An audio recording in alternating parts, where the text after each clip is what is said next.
Selamat siang. Masih semangat tentunya ya. Baik, selamat datang kembali para peserta pelatihan dan juga teman-teman baik yang menonton secara live dari YouTube Web TV Wonosobo maupun yang mendengarkan di rumah masing-masing dari radio-radio yang ada di Wonosobo. Selamat datang kembali di pelatihan broadcasting dan public speaking yang diselenggarakan oleh pemerintah Kabupaten Wonosobo. Dalam hal ini adalah Dinas Komunikasi dan Informatika Kabupaten Wonosobo yang disiarkan melalui channel YouTube Web TV Wonosobo bekerjasama dengan radio-radio yang ada di Wonosobo, yaitu Radio Pesona, Radio Thomson, Radio Citra FM Wonosobo, Radio Suara Kesuma, Radio Purnama Sidi, Rama FM Kaliwira Wonosobo, Radio Manggala FM. Masih bersama saya Aiko Nana dan kali ini kita kembali menghadirkan narasumber yang tentunya luar biasa. Selamat datang dan selamat siang saya ucapkan kepada Mbak Risa. Boleh dipakai mic-nya. Apa kabar Mbak? Sehat pastinya ya? Kabar baik Mbak Nana, selamat siang juga untuk teman-teman semuanya yang hadir siang hari ini. Baik, alhamdulillah. Sudah baru berbicara sedikit saja suaranya sudah terdengar sangat enak ya. Iya, sudah. Yang depan nih jujur sekali ternyata. Langsung iya gitu ya. Jangan-jangan ini fansnya sudah lama ini. Ya. Nanti dapat door prize berarti. Wah, ya. luar biasa. Nanti boleh kenalan secara langsung juga ya Mas ya. Sebelumnya untuk memupuk kembali semangat kita karena ini sudah jam-jam siang, biasanya mungkin jam-jam ngantuk ini ya. Boleh kita tes semangat kita dengan tepuk tangan. Oke. Baik, terima kasih, luar biasa. Ternyata semangatnya masih membara karena tadi sudah isi bensin ya. Isi bensin perut maksudnya. Dan juga sudah melaksanakan sholat duhur dan juga sholat Jumat pastinya. Terima kasih telah kembali hadir di ruangan ini. Dan jika tadi kita sudah mendapatkan banyak ilmu dari Edi Koko yang memberikan pelatihan tentang broadcasting, kali ini kita akan kembali menyimak pelatihan yang akan diberikan oleh Mbak Risa Karmida tentang public speaking. Namun sebelumnya, perkenankan terlebih dahulu Aiko Nana untuk memperkenalkan dan juga memberitahukan kepada kita semua siapakah Mbak Risa Karmida ini sebenarnya. Tapi mungkin di antara yang menonton sudah banyak yang familiar dengan Mbak Risa karena memang terlalu famous gitu ya. Kalau nggak kenal saya berarti nggak punya TV di rumah. Oh gitu ya? Ampun sombongnya. Aduh baik. Nah bagi yang belum kenal berarti Nana kenalkan ini Mbak Risa ya. Baik Mbak Risa ini ya memiliki nama Risa Karmida, betul ya Mbak ya? Betul sekali Mbak Nana. Beliau adalah trainer dan practitioner yang sudah berpengalaman 10 tahun dalam bidang jurnalistik dan broadcasting. Luar biasa, tepuk tangan dulu dong. Sudah cukup lama ini ya pengalamannya selama 10 tahun. Tentunya Mbak Risa ini sudah memiliki pengalaman yang mumpuni dan juga ilmu yang mumpuni dalam bidang komunikasi, dan nanti kita akan mendapatkan sedikit ilmu dari beliau.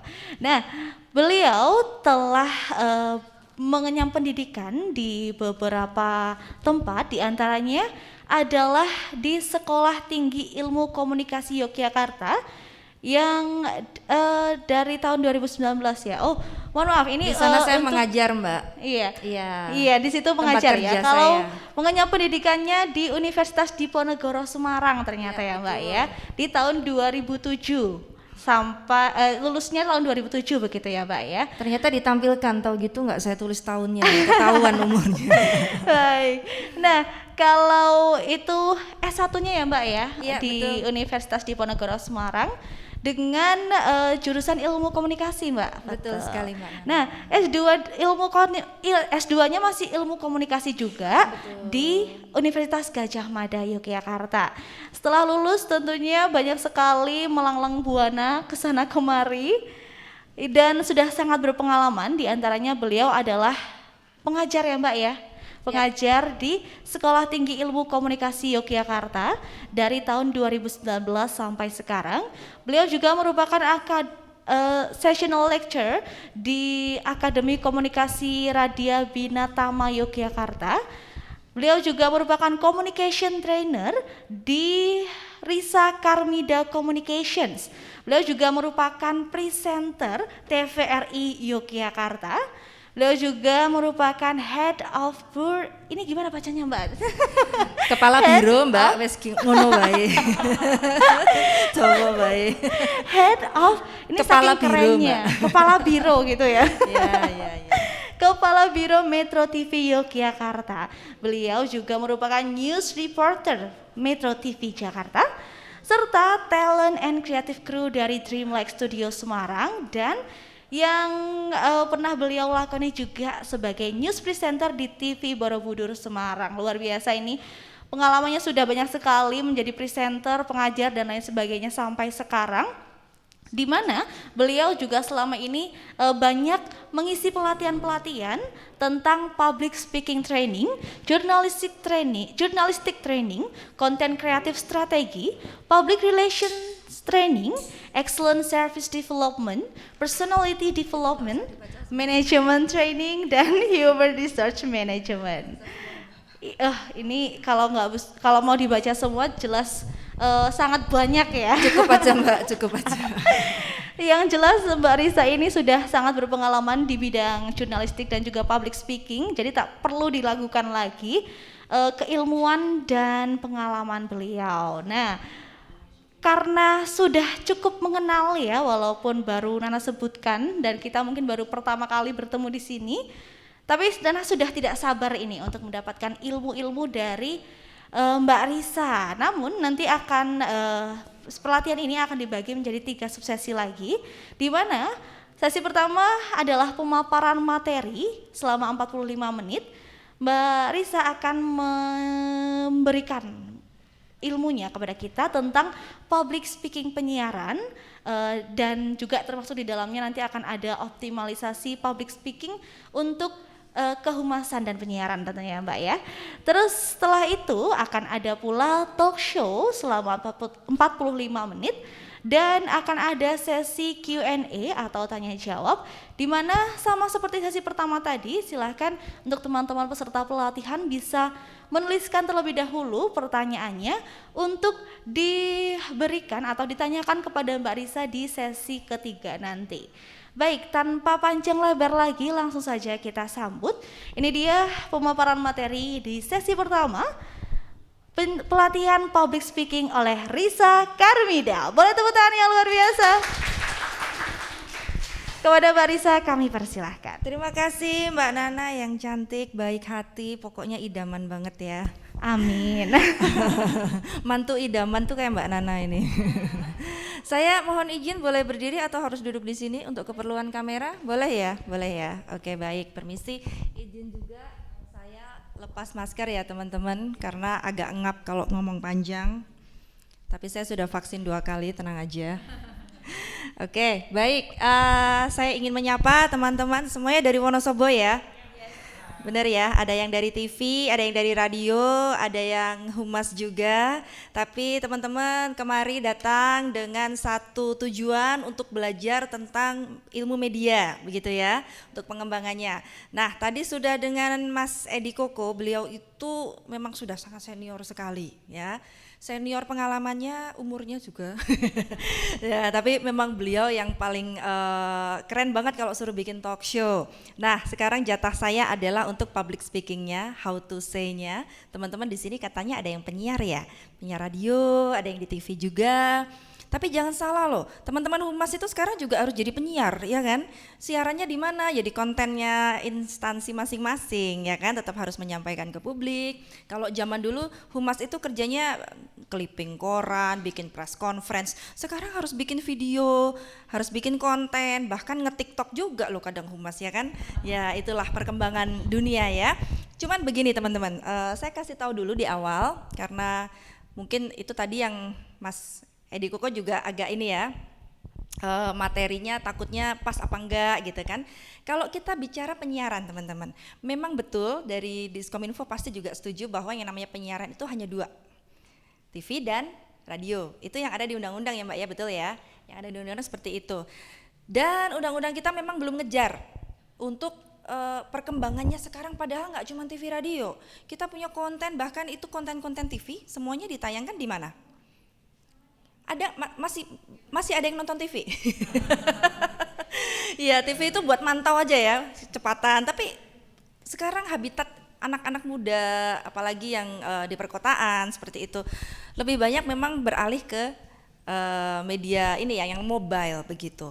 Nah, maka industri televisi yang konvensional itu harus beralih juga. Itu yang harus kita lakukan. Oke, baik, saya langsung mulai saja. Jangan kebanyakan ngomong industri media, kita mau ngomong public speaking nih. Ini kok nggak pas ya? Oke, mungkin bisa dipaskan lagi, teman-teman. Oke. Sambil disetting ya teman-teman ya. Jadi kalau kita bicara penyiaran teman-teman ya, public speaking itu artinya apa sih? Ada yang tahu? Adakah yang tahu public speaking itu apa? Berbicara di depan orang banyak. Loh bener loh Mas, jangan ketawa dong. Namanya Mas siapa? Mas siapa boleh tahu? Mas? Ipat. Oke, berbicara di depan orang banyak, betul. Public speaking. Kalau yang berbicara di depan sedikit orang, namanya apa? Pengajian. Ajang curhat. Kalau itu namanya private speaking ya. Public speaking itu minimal berapa kalau banyak itu? Di depan banyak orang minimal berapa? Minimal berapa? Disebut banyak orang itu berapa? 10. Boleh, itu sudah banyak. Kalau 2? Lebih dari 1 ya teorinya ya public speaking itu. Nah, oke, sekarang saya berbicara dengan 2 orang, itu berarti sudah public speaking. Tapi saya cerita tentang saya putus cinta. Saya punya mantan, ganteng banget, cuman putus. Itu public speaking bukan? Oh bukan. Berarti selain jumlahnya juga temanya. Yang dinamakan public speaking itu berarti temanya juga harus bisa dikonsumsi oleh publik. Semua yang kita tayangkan, semua yang kita sampaikan ketika public speaking itu berarti konsumsinya sudah publik. Nah, kalau tidak, yang ajang curhat itu tadi namanya private speaking. Nah, itulah yang terjadi teman-teman pada dunia infotainment kita, ya kan? Dipublikkan padahal perkara private. Makanya sebenarnya nggak pas. Perkara siapa Syahrini beli tas baru, apalah itu semua, itu kan sebenarnya private, tapi kenapa dipublikkan? Nanti ketika publik sudah ikut-ikutan, lambe-lambean itu ya, lambe turah, lambe nyinyir, lambe apa, ketika kita ikut-ikutan, nanti ada yang nyinyirin kita, itu kan urusan orang, ada yang pindah agama, artis diberitain, itu kan urusan orang, ngapain kita kok pada sibuk sendiri? Ya karena dipublikkan, ya kan? Nah makanya sekarang kita belajar ketika kita berbicara di depan publik seperti ini, seperti Mbak Nana tadi ya, menjadi moderator, ngomongnya nggak mungkin dong Mbak Nana cerita mantan saya dulu ganteng banget di depan ketika publik, kan tidak mungkin. Berarti materinya yang mau disampaikan itu sudah dipilih, disortir sesuai dengan audiensnya saat ini siapa. Dan temanya apa, itulah public speaking. Nah oke, kita lanjut lagi dulu ya. Yang dinamakan dalam dunia broadcasting, ini saya langsung mengerucut saja karena waktu saya sangat singkat. Ada beberapa istilah teman-teman ya. Kalau kita bicara presenter itu berarti istilah yang umum, presenter itu umum. Nah kemudian kalau ini sebenarnya asalnya broadcasting itu kan dari Inggris ya, Inggris dan Amerika itu memang kiblatnya dunia, kita ngikut ke sana. Kalau dalam bahasa Inggris penyiar itu dibedakan lagi, announcer bahasa Inggris. Announcer itu pasti radio. Nah, ini istilah khusus untuk penyiar radio. Sementara kalau TV itu istilahnya apa? Ada presenter secara umum, kemudian ada lagi yang namanya kalau khusus berita itu sebutannya adalah ada news anchor, ada news reader, ada newscaster. Nah, untuk talk show seperti acaranya Mas Edi Koko yang di Warung Daun itu terkenal sekali teman-teman, namanya polemik zaman dulu ya. Tapi beliau udah pensiun sih sayangnya. talk show. Nah, kayak Mata Najwa, apalagi Hitam Putih, itu kan talk show ya. Ada apa lagi? Kick Andy, nggak ada yang nyebutin Feni Rose, oke lah Kak. Kak Rose, nggak ada yang nonton ya. Nah, itu namanya talk show dan yang membawakan khusus namanya host. Host itu kalau dalam bahasa Inggris artinya tuan rumah, yang punya rumah. Makanya kalau teman-teman perhatikan Mbak Nana itu setiap kali buka acara, saya Najwa Shihab, tuan rumah Mata Najwa. Nah, itu bedanya dengan yang news anchor. Bedanya apa? Yang presenter umum dengan host, bedanya apa? Ada yang tahu? Tapi kebutuhannya, sekarang saya tanya yang news anchor. Mbak Dina mungkin bisa menyebutkan siapa nama presenter Liputan 6? Siapa ya? Oke. Nggak usah dipikir jeru-jeru Mbak, wes santai wes.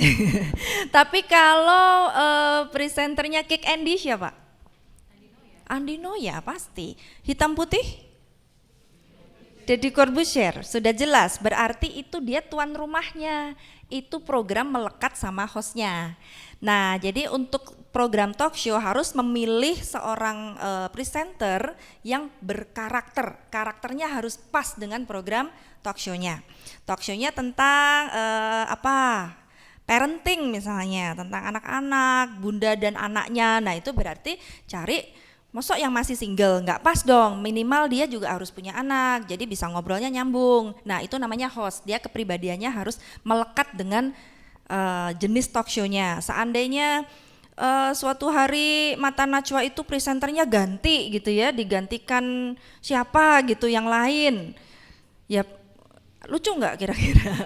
Lucu ya, mending ganti nama sekalian programnya gitu loh. Nah, bedanya dengan yang news anchor ini, news reader dan newscaster itu ya siapa yang bertugas ya dia yang siaran. Makanya nggak tahu kita nama-nama mereka itu jelas. Jadi memang kadang di rolling juga. Sebulan kamu berita pagi, bulan depan berita siang, makanya kita nggak pernah hafal siapa nama program-program reguler itu. Nanti kalau sudah tambah senior, biasanya kalau anak baru di industri TV ya, saya dulu pernah nuwun sewu, saya bekerja di Metro TV, betul. Sebelumnya juga pernah di TV lokal di Semarang. Nah, memang kalau anak baru itu biasanya dipasang di itu yang sejam sekali itu loh, apa? Headline news yang seputaran itu. Nanti kalau itu pun nggak jam-jam yang ditonton orang, jam 1 sampai jam 5 biasanya itu kalau anak baru. Biar kalau salah-salah yang nonton dikit gitu ya. Udah tambah jago nanti baru berita pagi, udah tambah pede baru naik siang, baru kalau sudah senior ditaruh di jam prime time. Jam prime time itu jam 6 sampai jam 8 itu berita biasanya di situ. Sudah sangat senior, sudah punya nama, dikenal masyarakat, baru dibuatin program sendiri namanya talk show itu tadi. Gitu kira-kira jenjang karirnya presenter ya. Sama mungkin dengan radio ya. Pokoknya nge-shift siaran siapa, jam berapa. Nanti kalau udah punya nama, udah punya karakter, punya program sendiri, punya acara sendiri, boleh manggil bintang tamu siapa aja sesuka dia. Nah, itu jenjang karirnya biasanya seperti itu. Oke, nah seperti apa sih fungsi penyiar dalam media penyiaran? Nah ini sekilas saja ya, teman-teman pasti juga udah tahu ya, menyampaikan pesan pada audiens, kadang juga suara redaksi. Nah yang penting adalah ini ya, ketika kita muncul, kita itu menjadi representasi dari eksistensi brand kita. Berarti apa?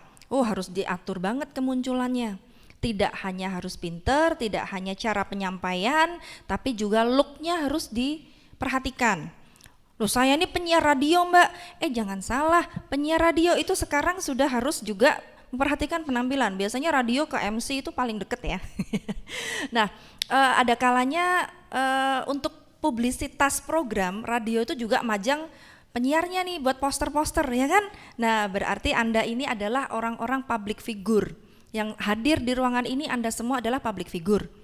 Anda dilihat orang, didengerin orang, kita adalah public speaker. Berarti ini adalah satu paket ya teman-teman ya. Dari skillnya iya, pengetahuannya iya, penampilannya juga. Ini sudah satu paket. Jadi kalau teman-teman pengen sukses karirnya, untuk instansi kita juga bagus, ini kita harus olah. Oke, lanjut lagi, tugasnya memandu program.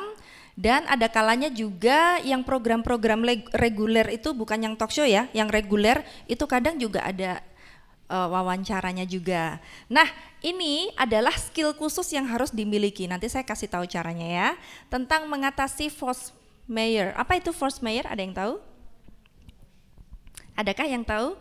Tugas penyiar ya salah satunya atau ini tantangan ya dalam bertugas adalah menghadapi force mayor. Tahu Mas? Nggak tahu ya. Ini adalah suatu peristiwa di luar kekuasaan kita yang terjadi tiba-tiba, tidak direncanakan dan tidak bisa dihentikan. Contohnya apa? Listrik mati. Mau siaran listriknya mati. Oh, ganti dulu ke genset. Set, agak lama. Bagaimana Anda mengatasinya? Waduh, tetap tenang ya. Jadi ini adalah golden rule dalam public speaking. Entah itu di dunia penyiaran, di darat, di udara, dimanapun Anda ngomong, yang namanya public speaking itu golden rule-nya satu. The show must go on. Udah, itu aja. Gimana caranya Anda menyelamatkan itu program harus sampai selesai, sekian terima kasih, sampai jumpa, itu gimana caranya nggak tahu. Bisa jadi kendalanya itu bukan dari luar, justru dari dalam, itu juga mungkin. Ngeblank, lupa, atau mungkin yang presenter TV di sini berapa orang boleh tahu? Yang dari TV, web TV atau dari mana? Ada? Dua. Satu? Oh, dua di belakang. Yang dari radio berapa orang teman-teman boleh tahu? Satu, dua. Oh, banyak kan radio ya. Yang lainnya dari? Kehumasan. Oke. Nah, macam-macam lah ya. Misalnya ada yang macet, teleprompternya macet dan sebagainya. The show must go on. Itu yang harus dilakukan gitu ya. Nanti kalau listriknya udah hidup, wajib minta maaf loh ya. Mohon maaf karena siaran sempat terhenti. Saya lanjutkan pemirsa, bla bla bla bla bla bla bla, atau pemirsa begitu ya. Nah, ini sedikit perbedaan sekilas saja tentang bedanya. Nah, sekarang penyiar ya, penyiar itu juga berbeda dengan reporter yang di lapangan. Namun ada baiknya memang seorang penyiar yang ditaruh di studio maupun siaran ya di radio juga ya, itu lebih baik kalau berawal dari reporter. Jadi tahu, jadi ngerti situasi, ngerti lapangan, mateng di lapangan gitu loh. Jadi ketika sudah ditaruh di studio yang harus live, yang harus apapun yang terjadi harus jalan terus, dia nggak malu-maluin. Nah, jadi ada baiknya nanti kalau dari kantor masing-masing ada penugasan kemana, jangan ditolak, ini kesempatan yang baik. Apalagi kalau harus wawancara siapa orang penting, mungkin nanti ada pejabat datang ke Wonosobo, ada artis, harus teman-teman harus turun, harus merasakan ya. Mungkin liputan gagal kayak apa, nggak ketemu orangnya, itu semua pengalaman supaya nanti ketika sudah jadi penyiar ini bisa mateng, Anda bisa mengatasi berbagai masalah yang muncul. Oke. Nah, ini yang harus dilakukan oleh penyiar, harus punya kepercayaan diri yang tinggi ya. Caranya gimana? Kalau saya sendiri nggak pede, terus caranya gimana? Ada nanti caranya, tenang saya ajarin. Yang pasti kita harus memperkaya diri dengan ilmu, informasi, keterampilan pendukung, bahasa Inggris, terutama itu wajib ya. Minimal bahasa Inggris yang sehari-hari atau kalimat-kalimat yang umum. Pengucapannya jangan sampai salah teman-teman. Misalnya apa? Kita harus mengupgrade diri beneran. Misalnya broadcasting mah gampang ya. Hoax. Nah, yang bener apa bacanya hoax itu? Hoax. Mungkin narasumbernya nggak apa-apa, dia bilang itu mah hoax Mbak. Dia salah nggak apa-apa, tapi penyiarnya nggak boleh salah. Oh ya, jadi itu hoax ya Pak ya. Jangan kita ikut-ikutan. Oh iya hoax ya Pak ya. Waduh, malu lah kita ya. Terus apa lagi misalnya ya, itu meme ya. Yang bener apa tuh bacanya? Meme, sudah banyak yang tahu. Nah, itu hal-hal yang kita harus pelajari. Kalau kita nggak tahu ucapannya yang benar gimana, cari dong. Download ya aplikasi kamus yang bisa ngomong, banyak banget kan ya. Atau mungkin kita cari di YouTube cara nyebutnya bagaimana. Dulu saya pernah bertugas di divisi berita, baca nama atlet-atlet yang dari Rusia itu loh, susahnya minta ampun. Rusia, dari siapa itu. Kalau teman-teman tahu namanya Anna Hantupova, itu tulisannya nggak kayak gitu sama sekali. Nah, terus kita mau tanya siapa nggak tahu, akhirnya cari di YouTube gimana penyebutannya yang benar supaya pas, nggak boleh salah gitu. Nah, ini bagian dari kita mengupgrade ilmu. Termasuk juga kita harus punya itikat baik dalam menyiarkan berita, dalam mewawancara orang. Jangan mentang-mentang kita sebel sama si ini, wah terus kita cari berita-berita yang menyudutkan dia. Itu namanya kita sebagai broadcaster memanfaatkan media publik untuk kepentingan kita sendiri, itu nggak fair. Apa adanya, kita harus netral, kita harus objektif ya. Perkara kita punya keputusan atau pendirian sendiri, itu jangan sampai muncul di udara, gitu boleh kita bahas sehari-hari. Nah itu yang banyak terjadi, apalagi ini mau deket pemilu ya teman-teman ya. Harus netral loh ya, kita sebagai broadcaster, kita pegang media, kita pelayanan ke publik juga, itu kita harus menjaga profesionalisme. Idealisme pribadi kita nanti ngobrol sama teman berdua, tapi kalau kita ngobrol sama klien misalnya, atau apalagi sampai muncul di siaran, di konten-konten yang kita buat, kita condong kemana, kita kecuali teman-teman gabung sekalian ke parpol gitu ya. Nah itu beda urusan, itu hak Anda bagi yang bukan ASN. Tapi ketika kita siaran membawa instansi masing-masing, harus netral. Jangan memasukkan unsur pribadi. Oke, kemudian, nah sekarang kita, nah ini pasti yang ditunggu-tunggu sama teman-teman. Caranya gimana sih berbicara gitu ya. Ini nanti bisa teman-teman praktekkan tidak hanya untuk siaran, tidak hanya untuk keperluan kerja, tapi juga untuk meningkatkan diri, pengembangan kepribadian diri Anda. Oke. Ada yang masih takut berbicara di depan umum? Ada? Atau sudah pede semua? Sudah oke ya? Sudah tidak mengalami ya? Kalau sudah berarti saya tak pulang saja, sudah tidak dibutuhkan. Masih ada? Masih ada, belum sekeren Mbak Nana mungkin ya. Nggak apa-apa. Apa ketakutan bicara Anda? Ada yang mau menyebutkan? Mbak, saya kalau ngomong depan umum tuh belum apa-apa udah blangkemen. Nah, apa itu blangkemen? Kemeropok Mbak, kemeropok itu apa lagi gitu ya? Kemeringet, gemeter dan sebagainya. Apa yang Anda lakukan? Teman-teman sudah biasa ngomong kan, yang siaran radio sudah sering ya? Oh tiba-tiba blank, oke. Kenapa kok tiba-tiba blank? Dalam kondisi apa? Enggak tahu, namanya aja blank, mana kita tahu. Oke, itu mungkin masnya kurang aqua itu, jadi enggak fokus. Oke, yang lain blank, oke itu betul. Bisa jadi, itu tantangan internal kalau itu. Masalahnya ada pada Anda sendiri. Yang lain selain blank apa lagi? Biasanya takut salah. Grogi, betul, takut salah. Nanti takutnya ada atasan kita, ada senior kita yang dengerin. Wah kayaknya dia lebih jago deh, aduh gimana nih ya.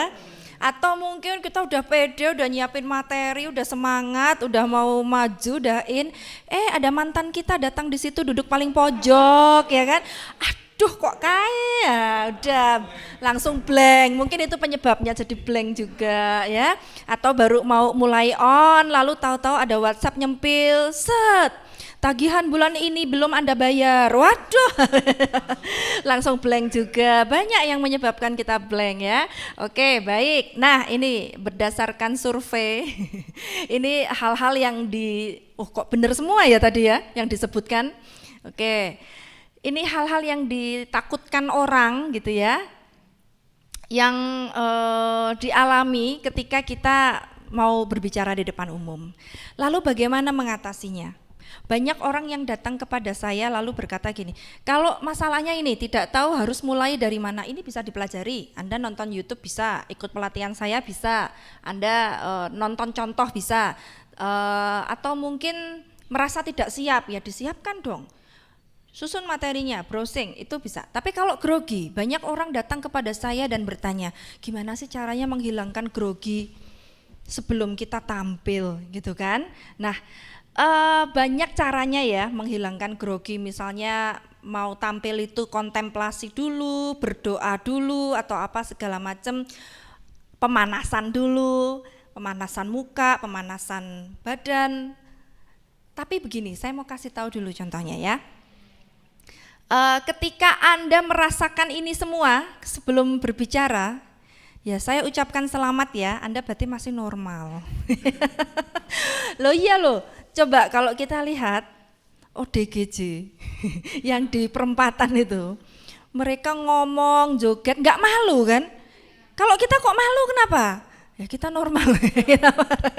Nah berarti selamat kalau Anda merasakan ini masih kita masih punya ini ya, berarti ada tekanan psikis. Mengapa kita punya tekanan psikis? Ini adalah event yang berarti buat kita. Jadi nggak boleh salah. Nah ada rasa seperti itu oke. Yang penting Anda tetap harus bisa berbicara ketika merasa grogi. Grogi itu biarin aja, nggak apa-apa. Nih saya mau kasih contoh. Nih ya, ini senior saya.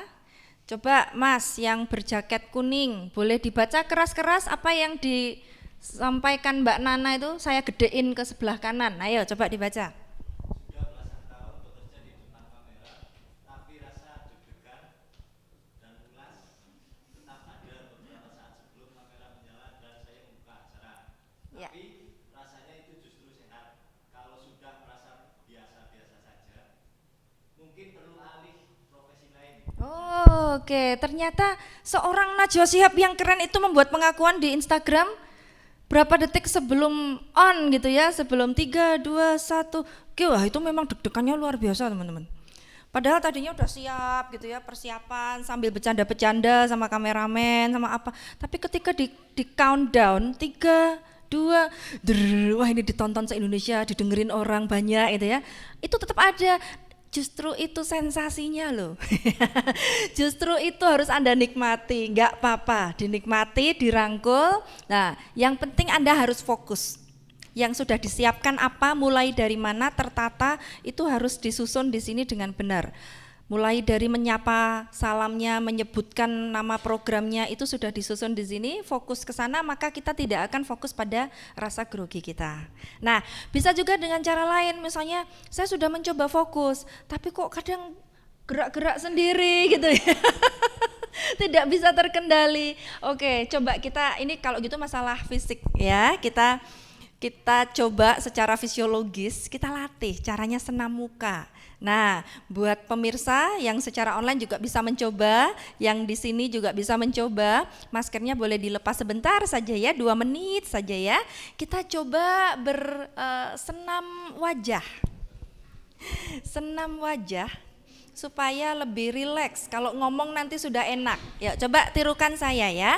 Kita bilang A I U E O, tapi dibuka setarik otot-otot mukanya ditarik maksimal mungkin, sejelek mungkin. Kalau masih ada yang cantik, masih ada yang ganteng, gagal berarti belum sukses. Ya coba, 1, 2, 3. A, I, U, E, O. Lebih cepat, 1, 2, 3. A, I, U, E, O. Sekali lagi. A, I, U, E, O. Oke, lebih enak ya, sudah lebih rileks ya. Banyak, silakan dipakai lagi maskernya. Banyak tekniknya, banyak, tidak hanya A, I, U, E, O, bisa sambil ini lagi, humming istilahnya. Sambil suara kita dikeluarkan, itu melatih juga pemanasan. Karena kalau kita diem aja dari rumah berangkat, naik motor, sampai lokasi diem, wah itu nanti sampai sana kita mau ngomong grogi, dilatih ya. Saya kadang kalau mau MC, saya mau siaran gitu, di mobil saya sambil latihan atau sambil nyanyi, nggak apa-apa, saya setel musik sambil nyanyi, itu sambil latihan supaya suaranya nggak grogi, tidak kepleset lidah. Apalagi teman-teman kalau Anda harus menyebutkan kata-kata yang susah, ya itu harus dilatih.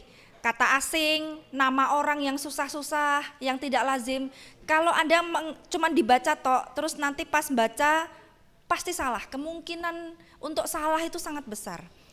Ini lidah pasti kepleset kalau tidak dilatih ya. Misalnya optimalisasi, digitalisasi, wah itu sering sekali kepleset.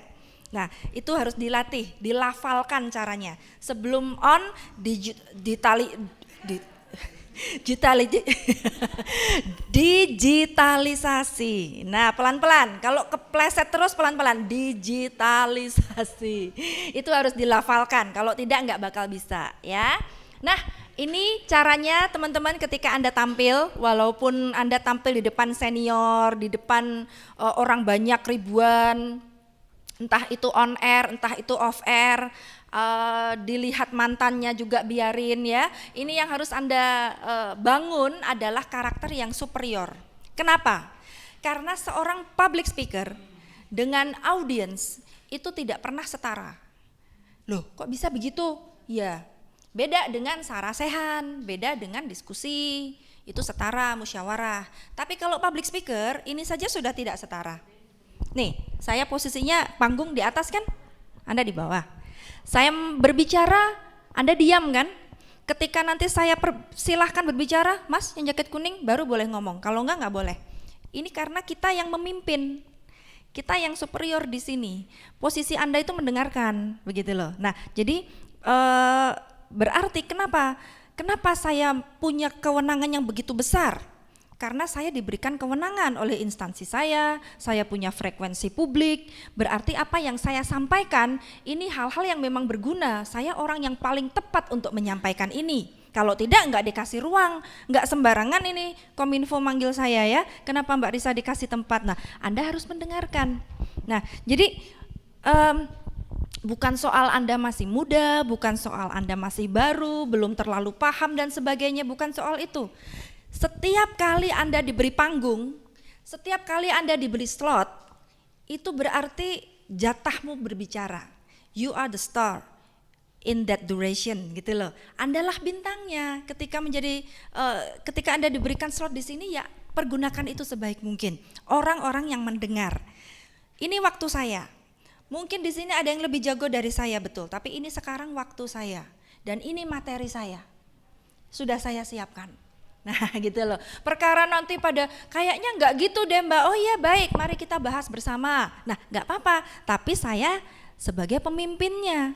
Gitu ya, itulah maksudnya superior, bukan sombong ya, beda ya. Superior itu dalam arti kita yang memegang kendali, kita yang mengendalikan acara, kita yang mengendalikan suasana dan durasi, itu terserah. Semalam saya memandu sebuah dialog FGD, Focus Group Discussion, sejenis dialog begitu ya, tapi FGD. Dan ketika itu si bapak yang ngomong itu mulai kepanjangan, melebar kemana-mana, saya harus berani untuk memotong. Iya baik Pak, baik, boleh dipercepat, mungkin pernah mendengar ya kalau di TV suka ngomong kayak gitu. Atau langsung intinya Pak, kalau FGD saya nggak berani sih kayak gitu paling ya. Iya baik Bapak, kalau saya udah mulai, sebentar ya Mbak ya, 1 menit lagi ya Mbak, oh ya silahkan Pak. Tapi itu kewenangan saya bahwa ini waktunya sudah habis begitu. Atau mungkin ada hal-hal yang ini kewenangan saya untuk memberitahu begitu. Ngomongnya udah pelan, mikrofonnya jauh kayak gini. Pak maaf mikrofonnya didekatkan. Oh iya baik maaf Mbak. Nah itu seorang pengendali acara harus menguasai hal-hal seperti itu. Gitu. Oke. Untuk bisa dituruti sama audiens dan narasumber kita, berarti kita harus apa nih yang terakhir? Berwibawa, betul. Nah, supaya kita bisa berwibawa berarti ya tampilan kita harus layak dihargai no ya. Pertama apa? Jangan cengengesan dulu. Mungkin aslinya memang kita orangnya santai, bawaannya ceria, cengengesan masih aduh aku tuh masih kecil Mbak, masih umur berapa? Bukan soal kecil, bukan soal usia, tapi pembawaan yang kita atur di depan publik ya, di depan narasumber kita, apalagi kalau sudah on air atau di depan masyarakat ketika kita berbicara, itu sudah settingan kita yang 3 ini, itu sudah wajib kita kuasai. Oke, yang punya pertanyaan disimpan dulu ya, saya tidak diizinkan untuk berkomunikasi dulu sekarang. Biasanya kayak gini interaktif tapi nanti dulu ya. Oke, tipsnya adalah Anda harus melihat ke kamera. Kalau berbicara di depan kamera ya, atau bikin konten ya, ada sih memang beberapa gaya vlogger yang kadang suka out frame sebentar ya, itu gaya vlog nggak apa-apa. Tapi biasanya kalau standar televisi itu harus fokus melihat ke kamera. Atau kalaupun kadang ngelihat keluar harus lebih banyak ke arah kameranya. Atau jangan kebanyakan justru ngelihat ke atas atau ngelihat ke bawah karena nggak pede. Kita harus berani menatap kamera itu. Sama juga dengan kalau kita offline seperti ini, Anda berbicara di depan umum harus berani menatap mata audiens kita. Harus berani, walaupun itu menyeramkan. Ya toh, padahal audiensnya ganteng-ganteng, cantik-cantik, tapi ketika saya dilihatin rasanya seperti, waduh, pada serem-serem semua. Harus latihan ya. Kalau Anda mau sukses menjadi seorang pembicara publik, harus latihan dilihatin orang banyak. Bertemu mata, itu latihan PD. Nah, latihan. Kalau sudah terlatih, nanti lama-lama justru Anda akan sangat menikmati. Kalau orangnya sudah mulai nggak ngeliatin Anda, malah Anda harus bingung. Loh, berarti materiku nggak menarik nih, malah main HP, malah ngelihat ke jendela. Anda harus mencari atensi dari audiens supaya melihat ke Anda, itu harus ya. Kalau enggak percuma kita ngomong. Oke, kemudian gerakan kalau kita tampil ya di depan kamera atau kita bikin konten video misalnya, gerakan itu sangat sensitif teman-teman. Kelihatan banget, apalagi kalau shotnya ini ya, medium close up ya. Anda gerak sedikit itu sangat kelihatan. Jadi harus diatur, jangan terlalu over. Nah kayak gitu, atau jangan terlalu enteng banget gerak-gerak. Lebih sedikit lebih baik, gerakannya lebih lambat lebih baik. Nah, saya akan tunjukkan 3 cara berbicara di depan umum. Saya akan tunjukkan 3 cara berbicara di depan umum. Kan nggak enak ya. Nah, ini juga bisa meningkatkan wibawa Anda dengan bergerak lebih lambat. Dan membelakangi kamera, entah itu separuh, apalagi kalau keseluruhan, sebisa mungkin lebih banyak porsinya menghadap ke kamera. Oke, lanjut lagi dulu sekarang tentang suara. Nah, ini kualitas suara, banyak yang di radio di sini ya. Mungkin ada sedikit pergeseran tren. Kalau zaman dulu itu, penyiar zaman dulu itu kan itu ya, suaranya gandem, kayak ngebas gitu, keren-keren lah pokoknya, suaranya empuk, enak dan sebagainya. Zaman dulu kayak saya ini nggak bakal masuk jadi penyiar.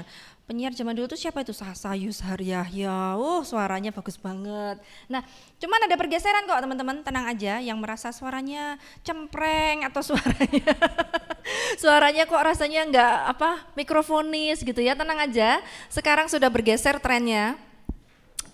Tidak hanya sekedar soal suara yang bagus, tapi juga ada unique selling point dari seorang penyiar, apalagi kalau radio ya. Itu ya, siapa Fitri Tropika itu suaranya ya ampun bisa jadi penyiar ya. Ya karena dia unik, menyenangkan, kita dengerin tuh unik, kita nggak peduli dia cempreng atau apa, tapi seneng dengerinnya. Nah itulah sekarang trennya ke sini. Jadi kita bisa latih suara saya dulu nggak seperti ini teman-teman. Suara saya dulu parah ya, tipis sekali. Saya sudah berusaha ngomong keras tapi di audio ini nggak masuk. Nggak tahu kenapa, selalu coba lebih keras, sudah dikerasin nggak masuk. Terus kalau saya dubbing berita dulu di kantor, grafiknya selalu under. Saya selalu dikomplain editor. Waduh, gimana nih mau jadi penyiar kok nggak menguasai teknik suara.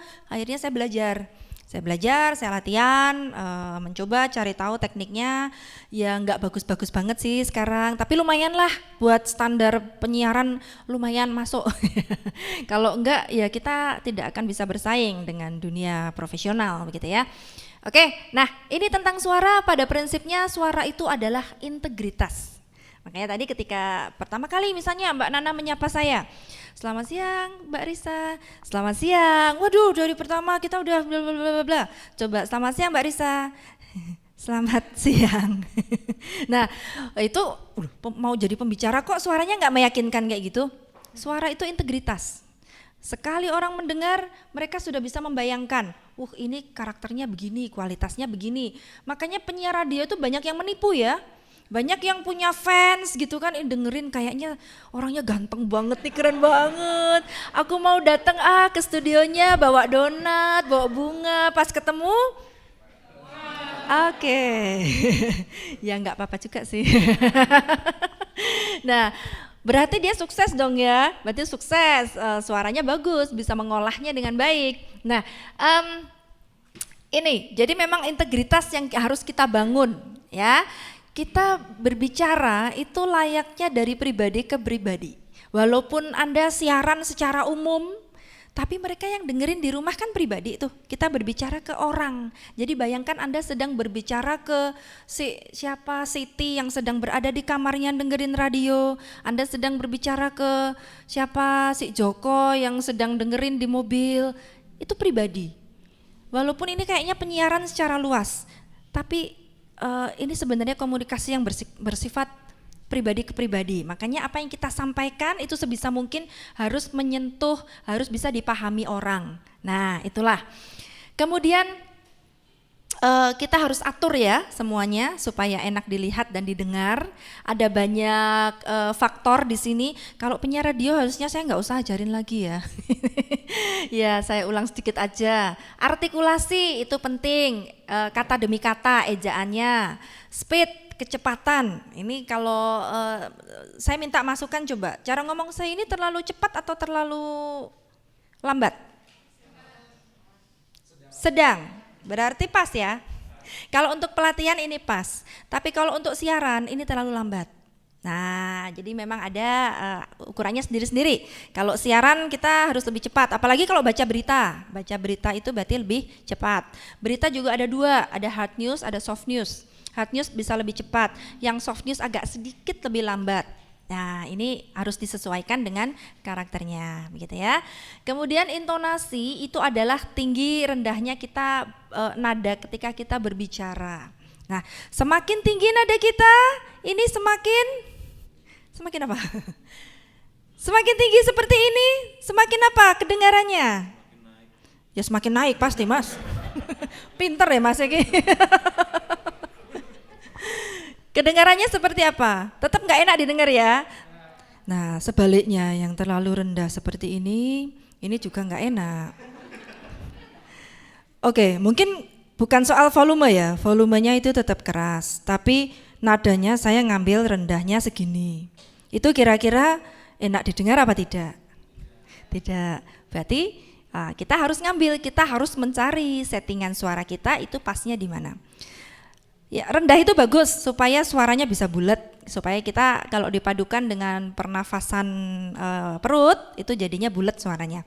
Tapi kalau terlalu rendah seperti ini, lama-lama ngantuk yang dengar.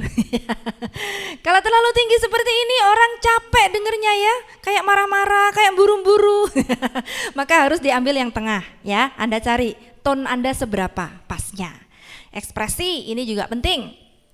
Walaupun Anda sedang berbicara tanpa dilihat orang, entah siaran, bikin podcast, ngedabing, ya, nggak dilihat loh. Tapi harus berekspresi nggak? Harus. Kalau nggak, beda kan suaranya yang dihasilkan. Kita dubbing hal-hal yang ceria misalnya. Yuk teman-teman, kita segera cobain aja. Ini ada voucher yang bisa kalian manfaatkan. Nah itu berarti kan seneng. Beda kalau kita dubbing misalnya berita duka. Kami dari Radio A turut berbelasungkawa atas bla bla bla. Nah dari ekspresi kita itu akan muncul di suaranya, begitu ya. Karakternya akan muncul. Kemudian ada penekanan tertentu, ada suasana hati itu juga mempengaruhi. Oke. Ini tadi sudah, nah ini ya ada pernafasan perut di sini yang harus kita atur. Kalau penyiar biasanya sudah bisa nih, sudah menguasai. Kalau kita tidak menguasai ini, pernafasan perut, agak susah Anda menjadi public speaker, agak susah. Karena nanti cepet capek ngomongnya. Guru, nggak cuman presenter ya, guru atau mungkin pemuka agama, mereka semua harus mempraktekkan ini. Kalau enggak nanti ngomong sejam udah, enggak sampai sejam, nafas paru-paru ini enggak lama. Jadi ini Anda coba kuasai ya. Nanti saya tunjukkan di mana tempatnya nafas perut. Ini kecepatan. Kalau normal itu per menitnya sekitar 120 sampai 120 kata. Nah. Oke, sekarang saya minta untuk penekanan latihan. Mbak yang berjilbab krem boleh dibaca yang pertama. Ini flat saja ya, flat saja.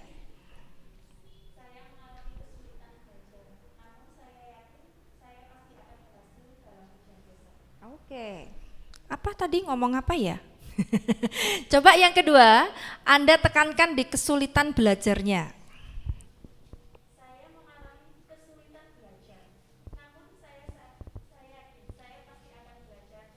Berhasil? Ya, oke. Saya mengalami kesulitan belajar. Nah, terus yang ketiga Mbak, coba.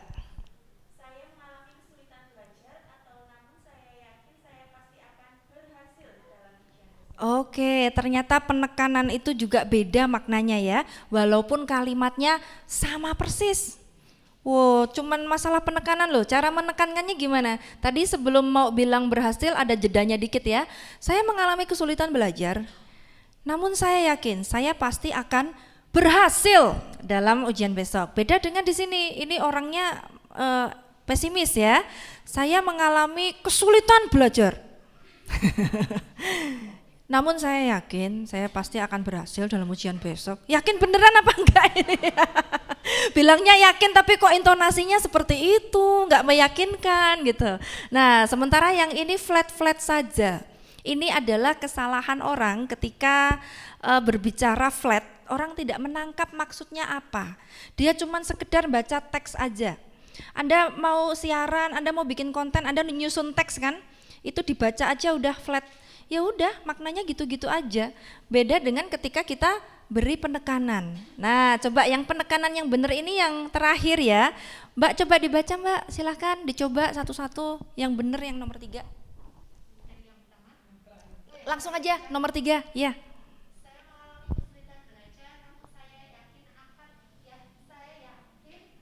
Nah pelan-pelan Mbak dinikmati. Saya mengalami, ini gini ya teman-teman ya, yang kerja di dunia TV radio pasti tahu ya kalau tanda slash ini maksudnya koma. Ini kalau Anda membaca sesuatu supaya tidak bingung, supaya lebih mudah membacanya, skripnya cara nulisnya kayak gini, huruf besar semua, terus dikasih slash supaya nanti pas dubbing enak. Anda tahu kalau titik, maaf ini saya salah ini, harusnya titik tuh double slash, harusnya garis miring 2, itu ketemu titik. Kalau ketemu slash 1 itu berarti nadanya naik. Saya mengalami kesulitan belajar, turun juga boleh sih, ya ini enaknya aja ya. Saya mengalami kesulitan belajar, namun saya yakin saya pasti akan berhasil. Nah, monggo silakan Mbak.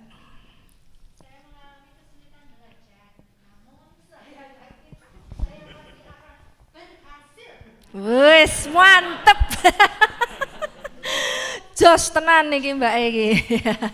Itu ya teman-teman ya tentang penekanan seperti itu. Kalau Anda punya skrip sendiri mau dicoret-coret bebas aja mana yang saya mau kasih penekanan, mana istilah-istilah yang berbahaya ini saya garis bawah. Berbahaya dalam arti itu sering kepleset lidah di situ. Penyebutannya susah, Anda tandain supaya pay attention di situ. Gitu ya, itu cara baca.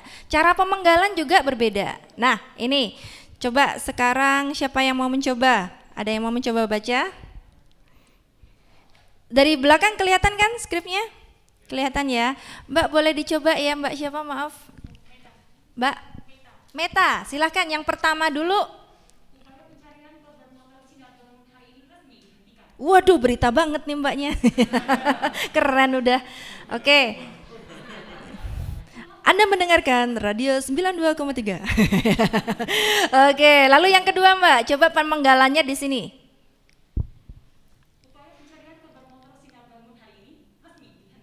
Oke. Lalu yang ketiga, pemenggalannya di sini. Dihentikan harusnya ya. Maaf ini kurang. Resmi dihentikan. Oke. Ini berarti maknanya berbeda loh teman-teman ya. Pencarian korban motor sinar bangun hari ini resmi dihentikan. Berarti yang hari ini dihentikan. Besok nyari lagi, ya kan? Nah, sementara yang ini upaya pencarian korban motor sinar bangun, berarti nyarinya udah dari kemarin. Hari ini resmi dihentikan. Berarti besok sudah tidak nyari lagi. Pemenggalan itu maknanya jadi berbeda. Oke, ini teknik jeda juga bisa untuk memberikan penekanan, memberikan kesempatan kita bernafas. Nah ini loh yang mau saya tunjukkan tadi, nafas perut itu ada di sini, diafragma. Diafragma ini bukan perut beneran ya, tapi ada satu rongga antara paru dan perut, kita rasakan nanti ya. Coba sekarang tarik nafas teman-teman yang menonton juga boleh ya, coba tarik nafas. Yang ngembang dadanya. Oke, sekarang coba kita tarik nafas, tapi yang ngembang perutnya, dadanya diem. Bisa nggak? Bisa, ya itu nafas perut. Nanti lama-lama dirasakan, yang ngembang itu di tengah-tengah antara paru-paru dan perut. Ngembang semua Mbak. Wes kabeh. Oke. Ya, itu tekniknya ya teman-teman ya. Ini berguna banget kalau Anda nanti mau berbicara di depan kamera supaya nggak kelihatan. Nah, itu berarti dia belum menguasai teknik perut, masih teknik paru. Makanya kalau orang dubbing juga kedengeran. Itu kedengeran suaranya narik nafas kalau pakai paru. Nah, yang benar yang ini ya. Oke, sekarang cara pakai mikrofon. Nah, ini juga penting ya, sedikit tambahan ya teman-teman ya. Kita harus mengatur jarak. Jadi kalau kita mau pakai mikrofon buat yang siaran atau kita nge-MC atau mau pidato, mau presentasi, biasanya dites dulu kan mikrofonnya? Tes. Oh ya udah hidup. Lah ngetes kok segitu. Jadi kita ngetes itu ya, bukan sekedar mikrofonnya ini hidup atau tidak, tapi kita tes sensitivitasnya seberapa. Karena berbeda-beda. Ada yang sensitif kayak cewek. Ada yang kita harus teriak-teriak dulu, nggak sensitif nih kayak cowok. Kok jadi gender sih? Jangan ya, nggak boleh ya. Nah, kalau ini mikrofonnya termasuk bagus yang ini ya. Jadi saya ngomong segini ini udah cukup. Sekalian ngatur jaraknya. Kalau segini saya ngomong ini terlalu jauh, ya kan? Gak kedengeran, nggak enak. Kedengeran tapi nggak enak gitu. Yang belakang nggak denger pasti kalau segini. Segini, nah segini cukup. Deketin lagi lebih baik. Tapi kalau terlalu deket, jadinya bebebeb. Nah ini ya bahasa Indonesianya itu berdebum gitu loh. Jadi kita atur supaya tetap kedengeran enak, tapi tidak berbeb gitu. Itu harus kita atur. Jadi mulai sekarang kalau teman-teman ngecek mikrofon, itu suaranya, volumenya yang dicek. Kita sudah deket, sudah ngomongnya keras kok masih kecil, oke kita minta tolong teknisi, mas panitia, mas teknisi tolong dong diatur, digedein atau gimana gitu ya. Saya udah teriak-teriak tapi masih kecil. Oh iya mbak itu memang jenisnya kayak gitu. Waduh gimana ya? Ya sudah kita ngalahi rodok teriak gitu karena the show must go on sekali lagi ya. Atau mungkin ada ini, dulu saya pernah ngajar di sebuah kampus yang ini gampang mati, sengti itu loh, kalau disenggol mati. Jadi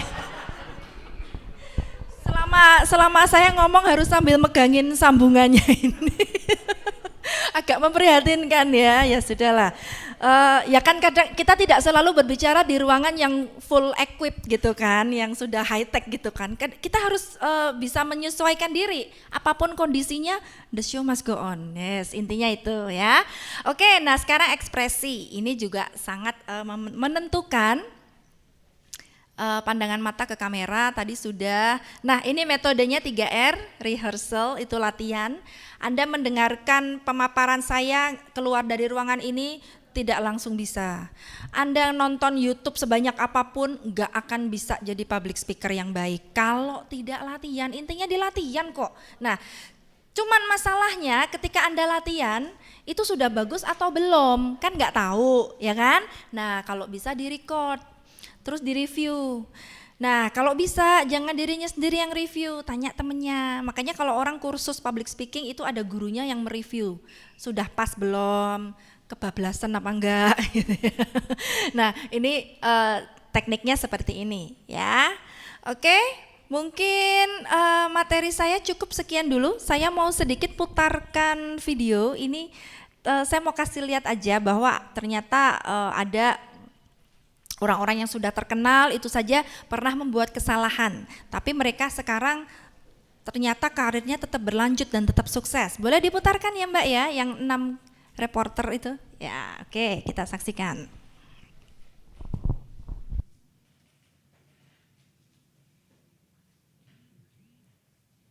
Audionya adakah?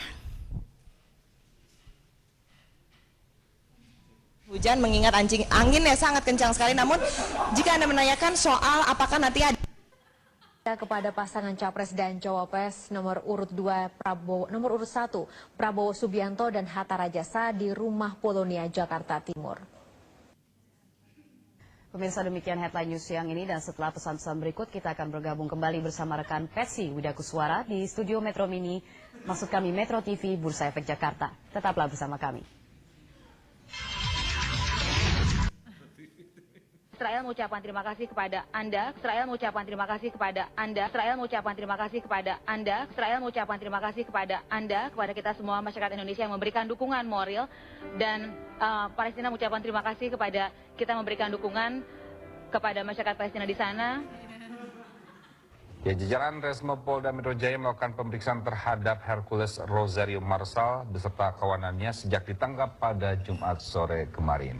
Kapolda Metro Jaya menyatakan penangkapan Hercules dan kawanannya karena melakukan intimidasi kepada anggota reserse yang sedang menggelar apel operasi pemberantasan preman.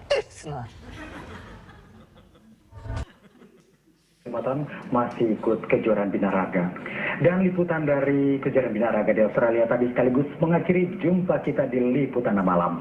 Saya Jeremy Teti berterima kasih atas perhatian Anda, dan sesaat lagi rekan Elisa Hasan akan kembali dengan liputan kriminal besar. Untuk itu Anda jangan kemana-mana. Saya Jeremy Teti, salam SCTV.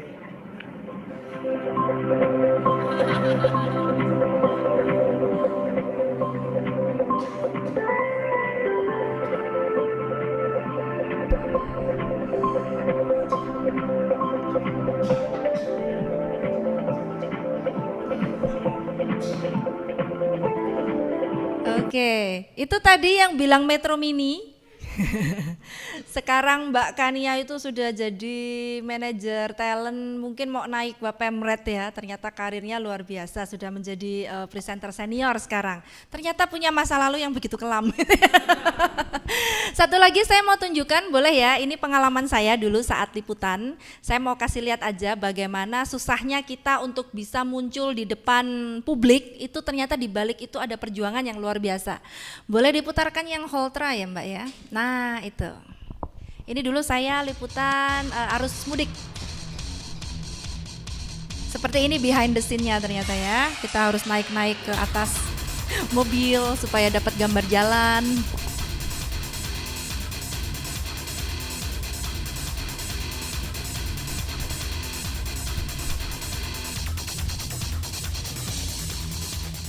Ya pemirsa, pada hari kelima dan keempat jelang Lebaran, Jalan Lingkar Luar Nagrek ini sempat dibuka, namun sekarang sedang ditutup lagi.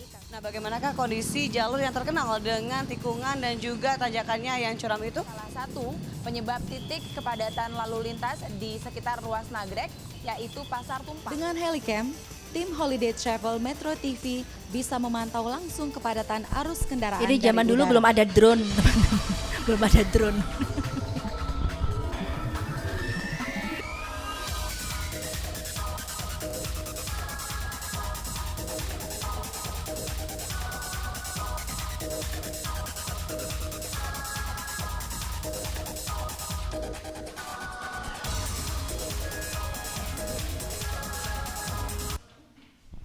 Ya, begitulah serunya ya. Kalau kita kerja di dunia media, broadcasting memang selalu ada tantangan baru. Semoga menginspirasi teman-teman untuk bisa selalu belajar, aktif kembali, selalu meningkatkan diri ya untuk skillnya. Untuk materi saya sekian, kita lanjutkan. Saya kembalikan ke Mbak Nana. Baik, terima kasih. Boleh beri tepuk tangan dulu untuk Mbak Risa Karmida. Terima kasih Mbak atas ilmunya ya, walaupun tadi belum semua disampaikan mungkin, tapi setelah ini akan kita bahas lebih dalam tentunya. Oh masih kurang ya? Iya dong pastinya. Kalau tadi mungkin lebih banyak berbicara tentang teknik-teknik public speaking ya Mbak ya, mungkin sekarang kita akan berbicara lebih ke prakteknya Mbak. Oke, baik. Khususnya ini karena ada dari humas, ada dari radio, ada dari TV, dan juga masyarakat umum yang menonton lewat YouTube Web TV dan juga mendengarkan lewat semua radio.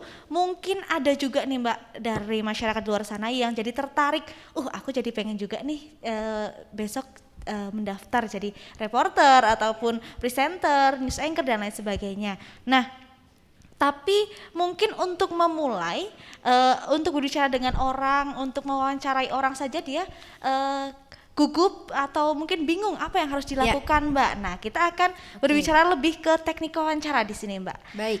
Nah, kalau untuk wawancara kan terdiri dari reporter atau host ataupun ini wawancara, entah wawancara di lapangan ataupun wawancara untuk talk show seperti ini ya, Mbak ya.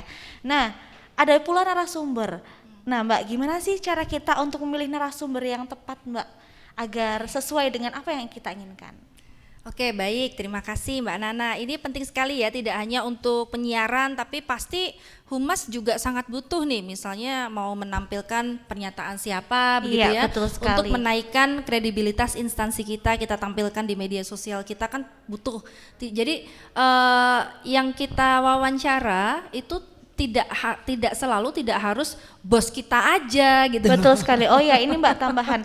Kalau untuk humas yang sekarang ya, apalagi di masa pandemi ini banyak sekali acara-acara formal ataupun acara apapun yang membutuhkan edukasi itu dialihkan menjadi seperti talk show virtual dan lain atau sebagainya. webinar, Webinar melalui aplikasi meeting online dan lain sebagainya.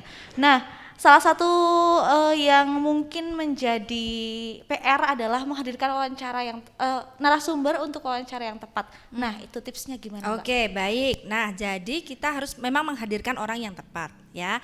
Cuman begini Mbak, ada perbedaan ya antara ini talk show jurnalistik dengan talk show kehumasan. Kita harus bedakan. Kalau talk show jurnalistik, ini saya kasih tahu sedikit bongkar ya rahasia dapurnya media ya. Kalau wawancara jurnalistik itu kita memang mencari orang-orang yang bisa menjelaskan itu dengan lantang dan itu sebisa mungkin bertentangan. Maksudnya kita menghadirkan kedua belah pihak yang sedang bermasalah begitu ya atau yang berkepentingan, tapi kalau bisa jangan satu suara. Jadi ada dua suara yang bisa saling mencari titik temu kan, kita intinya dialog itu dari sisi yang sana mana, dari sisi yang sini mana. Kemudian tidak jarang kita lihat di TV justru mereka berdebat sendiri berantem sendiri dan hostnya harus ngekat gitu ya, baik saya potong sampai di sini tapi masih berantem gitu kan, sampai harus kita sudah selesai acaranya masih aja berantem. Nah, karena itu jurnalistik ya, memang yang jadi tontonan itu. Ini nilai jualnya di situ. Sementara kalau talk show kehumasan justru sebaliknya, intinya humas itu kan kita mau menaikkan citra instansi kita. Nah, berarti yang diundang itu orang-orang yang harus bisa menyampaikan suara yang positif mengenai instansi kita. Intinya itu ya, dan itu tidak harus orang kita aja, kita justru harus mencari opini dari luar yang lebih sahih gitu ya, yang lebih kredibel. Misalnya nih talk show rumah sakit gitu, tentang optimalisasi rumah sakit di masa pandemi atau pelayanan di masa pandemi. Jangan kita hadirkan direktur rumah sakitnya saja, carilah dari pihak lain, LSM atau dari mantan pasien, tapi diatur sebisa mungkin yang memang pendapatnya, citranya harus positif ke kita. Begitu, itu kalau kehumasan. Beda dengan jurnalistik ya, dicari justru yang mantan pasien yang bermasalah, yang komplain gitu kan. Nah, serunya di situ. Itu bedanya ya teman-teman. Jadi kalau Anda dulunya wartawan, sekarang jadi humas, nah jangan kebalik. Nanti jadi bumerang buat instansi Anda. Intinya sih itu.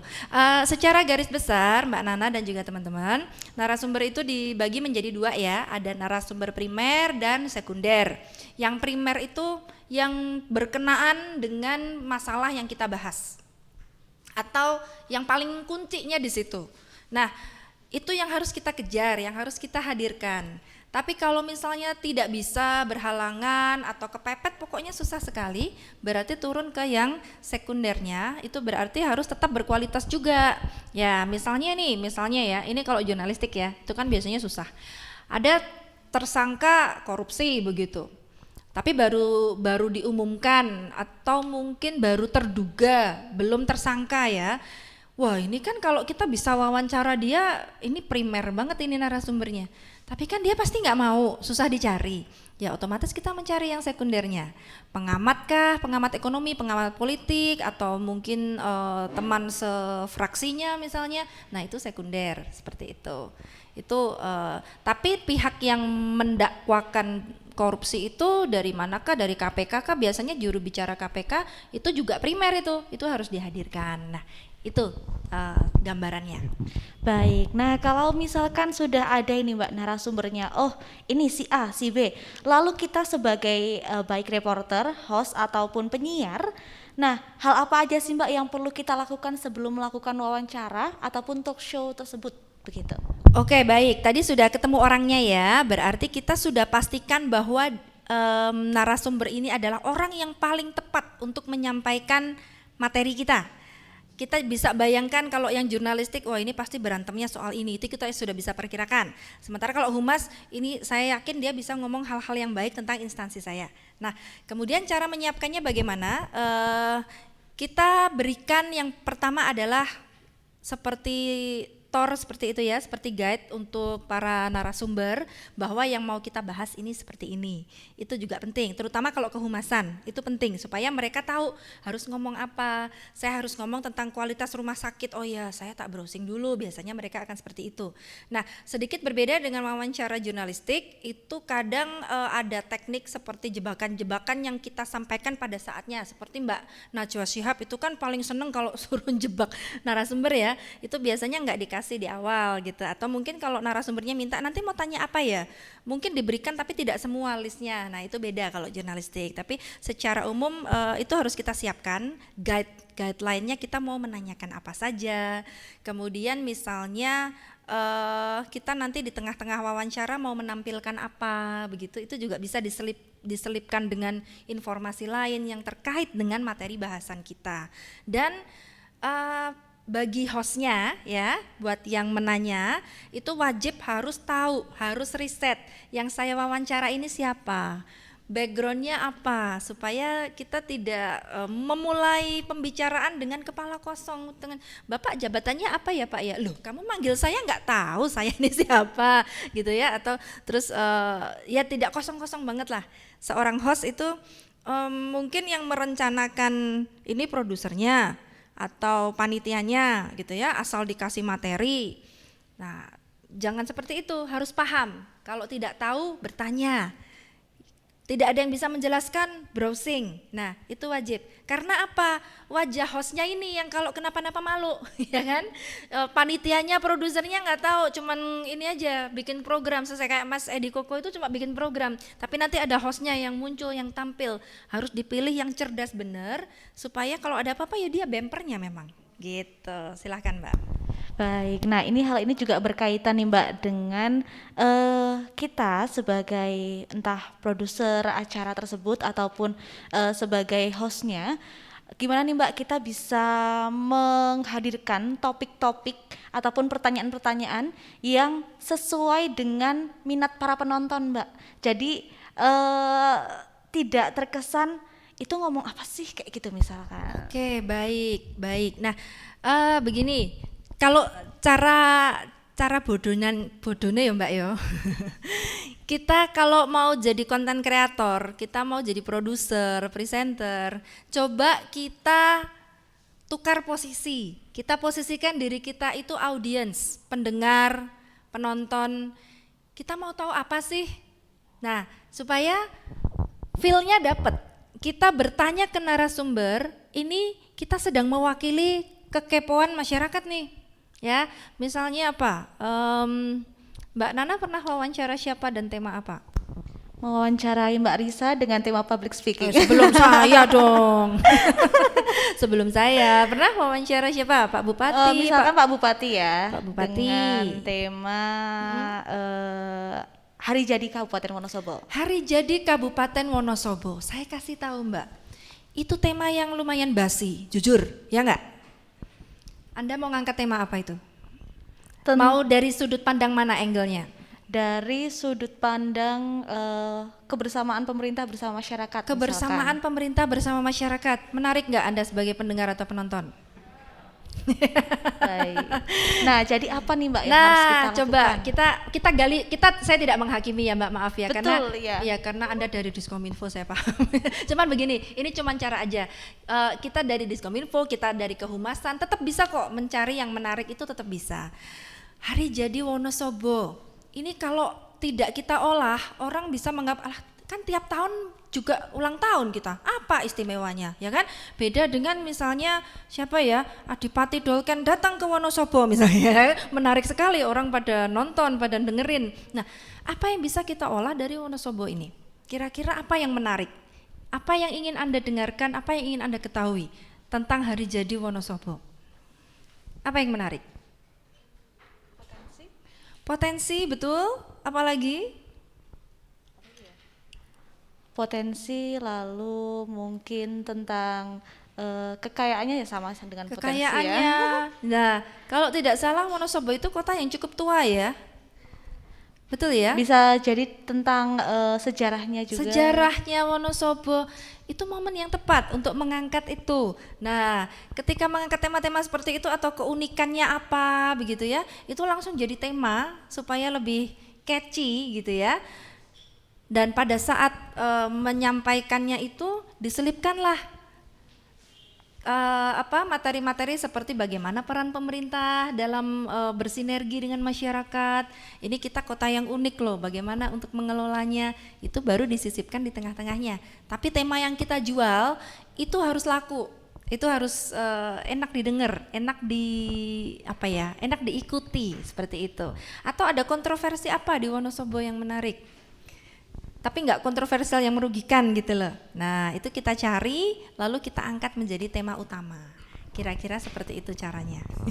Oke, nah Mbak, selain itu apakah ada lagi nih tips dan trik khusus kita sebagai public speaker saat melakukan wawancara ataupun talk show tersebut? Oke, baik, banyak sekali ya tipsnya ya. Yang pasti kita harus beda dengan kita siaran, kita punya teks terus dibaca, itu hanya soal skill saja supaya penyampaiannya luwes, intonasinya oke. Tapi kalau kita wawancara, kita jadi host seperti ini, kita harus membawa wawancara ini, jalannya wawancara ini menarik bagi narasumbernya, tetap semangat untuk menjawab, nggak bete, dan menarik juga untuk penonton. Gimana caranya? Nah, itu seni kita mengelola ketika mungkin disampaikan apa gitu kita timpali sedikit, wah diajak bercanda sedikit itu juga bisa, tapi supaya itu flow-nya menarik begitu. Nah, ini satu tips juga menarik yang dilakukan oleh Mbak Nana dari tadi, ini sudah sangat tepat sekali secara public speaking, melihat ke arah saya dari tadi. Ini juga penting loh. Ya, jangan kita wawancara tapi ngelihatnya ke laptop terus atau ke pemirsanya, penontonnya, atau malah ke yang lain-lain. Nah, menjaga eye contact dengan narasumber ini sangat penting sekali karena narasumbernya akan merasa dihargai. Nah, ini oke banget. Dan kemudian saya jadi terbang nih. Jadi terbang ya, sudah berpengalaman, jam terbangnya memang sudah tinggi tampaknya ya. Masih sangat junior. Oke. Berikutnya Mbak, apa lagi nih? Ada lagi satu lagi teman-teman ya, kalau kita mewawancara jangan sebisa mungkin kita jangan bertanya dua hal sekaligus, satu-satu. Karena kalau dua hal ditanyakan langsung nanti yang dijawab cuma salah satu. Ya, atau mungkin lupa nanti orangnya. Tadi yang pertama apa ya? Nah, satu-satu.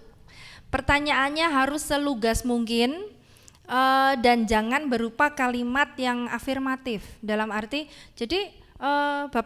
jadi Bapak sudah selesai ya Pak ya? Jadi Bapak sebenarnya tidak korupsi ya? Ya tidak.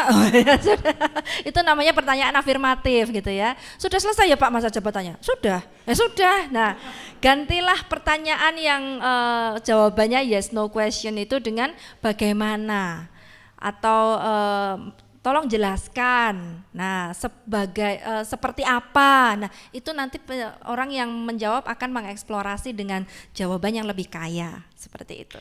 Paling susah itu Mbak Nana, kita wawancara anak kecil. Karena mereka jawabannya masih pendek-pendek saja. Adik seneng. Saya dulu suka liputan itu loh yang tempat hiburan gitu ya. Main di sini gimana, Dek? Senengnya gimana? Ya seneng aja. Aduh, mati gaya gitu. Tadi main apa? Seluncuran. Udah gitu doang. Aduh, susah sekali. Nah, itu kalau Anda bisa mewawancara anak kecil sampai dia bisa bercerita, itu Anda bisa mewawancara orang dewasa. Kalau mau latihan coba wawancara anak kecil. Baik, luar biasa. Tepuk tangan dulu boleh? Masih semangat ya semuanya pasti? Masih dong, semangat banget nih. Walaupun yang belakang mungkin ada yang sudah ngantuk-ngantuk sedikit. Ada yang ngantuk? Enggak ya. Kita gerak-gerak kalau ngantuk. Pasti sudah masih sangat semangat karena materinya juga menarik, yang menyampaikan juga asik ya. Nah, karena tadi sudah banyak materi yang disampaikan Mbak Risa, mulai dari public speaking penyiaran, lalu dasar-dasar dari public speaking, tentang pengolahan suara, dan juga yang barusan kita tanya jawab sedikit tentang teknik wawancara. Maka sekarang Nana ingin lebih interaktif nih dengan para peserta. Boleh nih yang ingin menanyakan, mungkin dari tadi mendengarkan sambil menyimak, ini gimana ya caranya ya kalau udah jadi public speaker tapi kok masih merasa grogi misalkan, apa sih yang harus dilakukan dan lain sebagainya, atau mungkin pertanyaan lain, boleh sekali disampaikan kepada Mbak Risa untuk mendapatkan jawabannya. Nah, untuk sesi tanya jawab ini kembali Nana buka menjadi 2 termin. Untuk termin pertama untuk 3 orang, Nana persilahkan. Yang pertama boleh dari mana saja, bisa langsung mengangkat tangan. Boleh tentang public speaking yang tadi sudah disampaikan Mbak Risa, ataupun tentang kehumasan, atau mungkin juga hal-hal di luar yang tadi sudah dibahas Mbak Risa tapi masih seputar public speaking begitu ya. Silahkan, ya boleh ke mikrofon.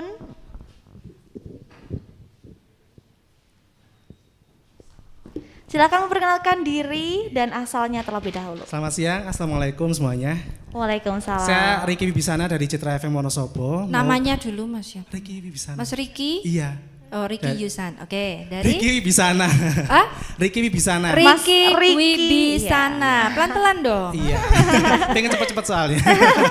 Oke. Iya, dari Radio Citra FM Wonosobo. Radio Citra FM Wonosobo. Iya. Oke. Terlalu semangat ini sepertinya. Semangat sekali Mas Riki. Iya, soalnya sama Mbaknya ini semangat sekali. Oke. Oke, mau tanya nih Mbak, kan di Citra FM kan kita membawakan berita juga gitu ya. Nah ini ada bedanya nggak sih membacakan berita di radio sama di TV gitu?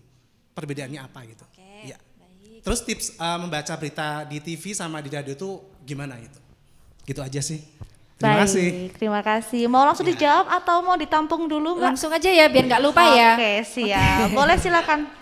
Iya, terima kasih Mas Riki. Terima kasih Mas Riki atas pertanyaannya. Jadi kalau sedikit berbeda ya, karakter di radio itu memang pasti nuansanya sedikit semi formal, pasti seperti itu.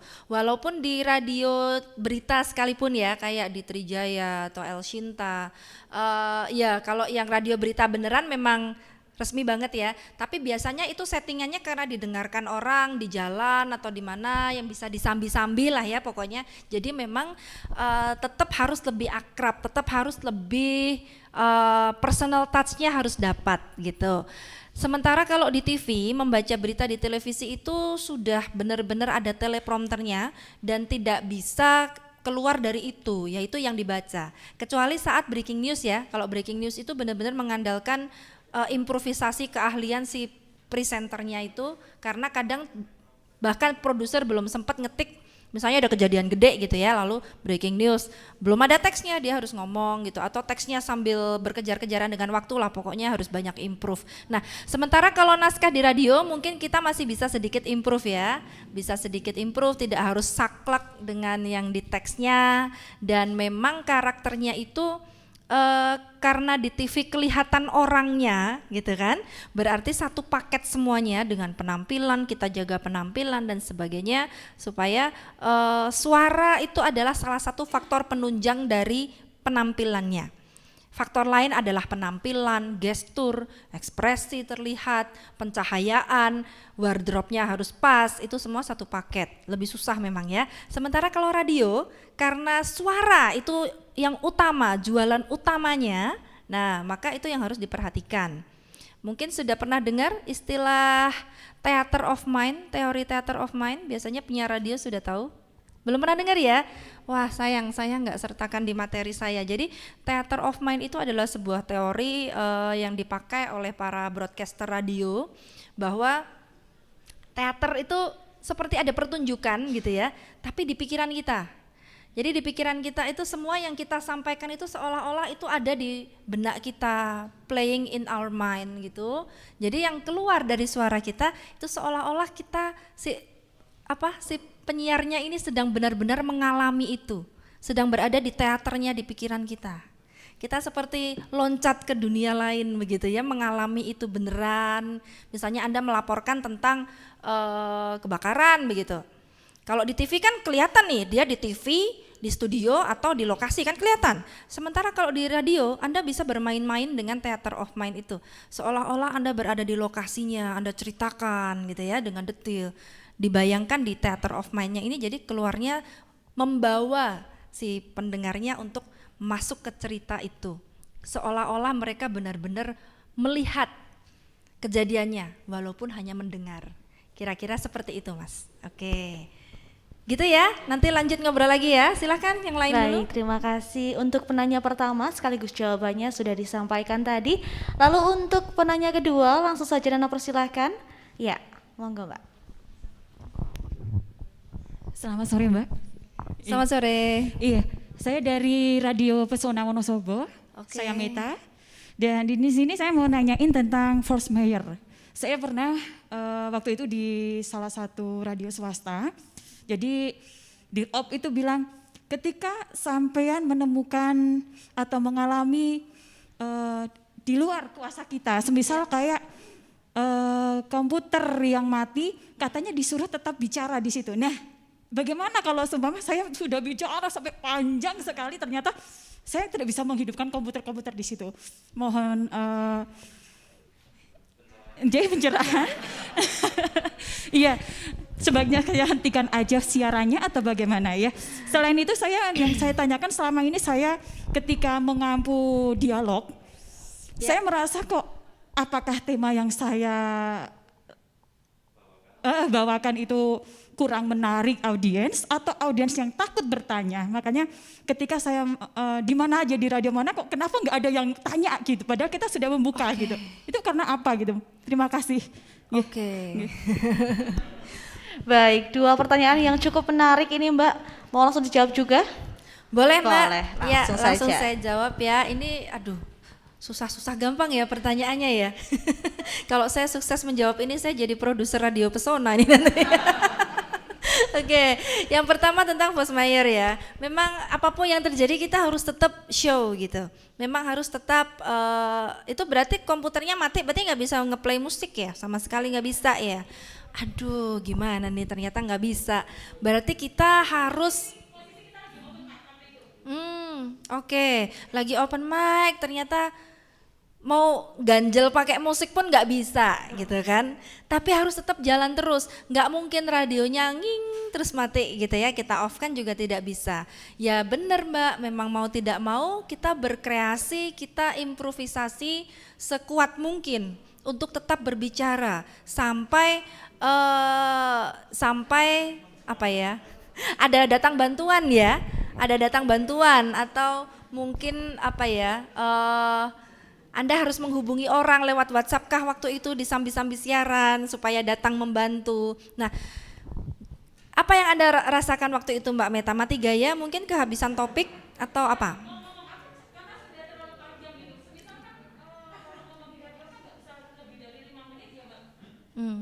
Bisa.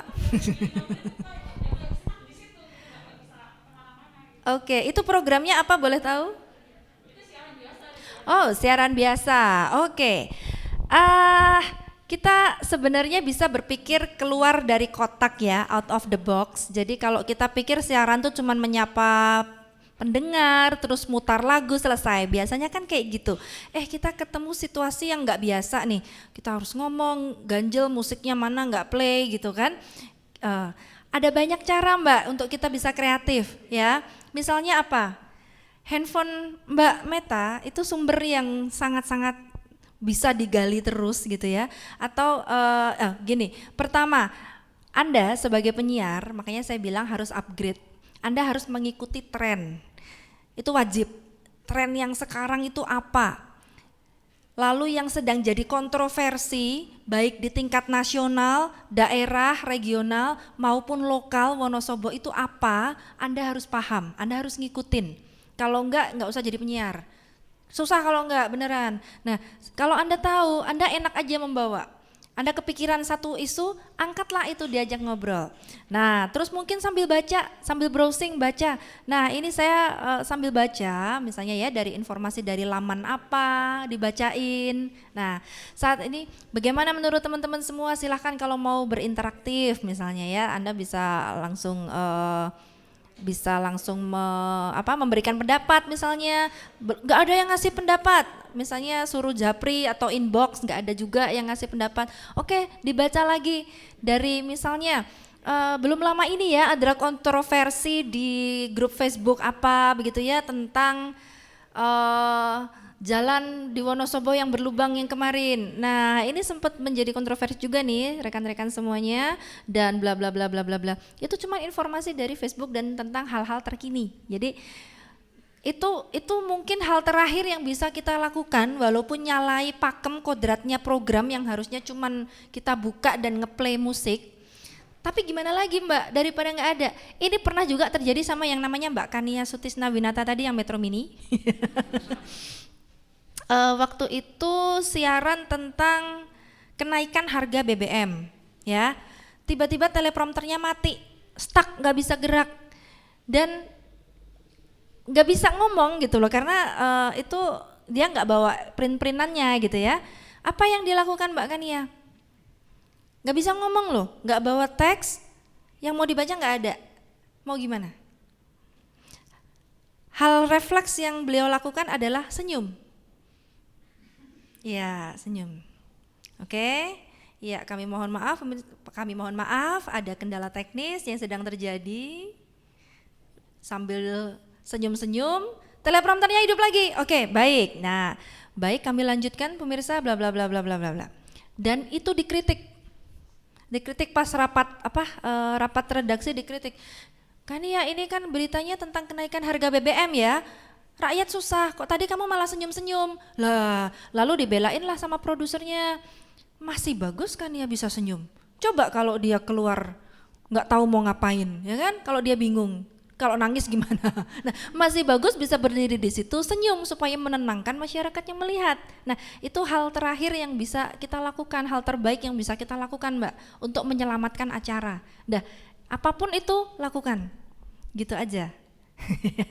Harus kreatif ya intinya ya. Oke, baik. Selanjutnya Mbak Nana.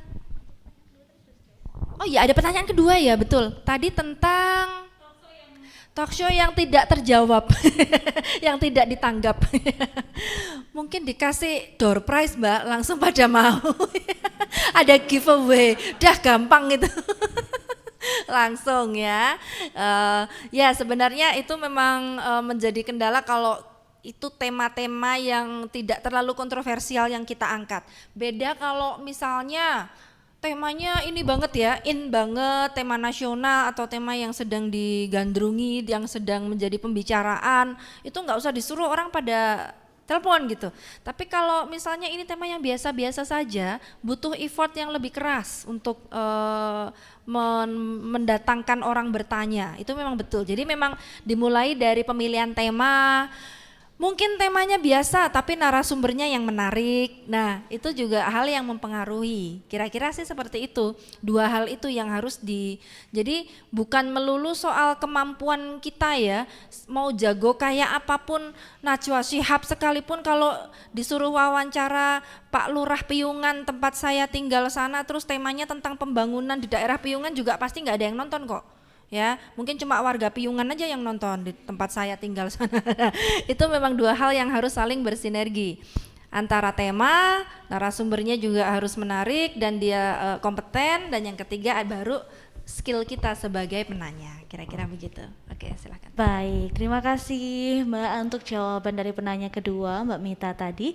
Lalu ada lagi yang ingin bertanya untuk termin pertama ini? Penanya ketiga, Nana persilahkan. Jika belum ada silakan. Oh, ada. Silakan. Silakan Ibu Kabit. Jangan gitu dong. Aku Dina, Mbak, dari Dinas Kominfo. Ya. Mungkin pertanyaan public speaking secara umum ya.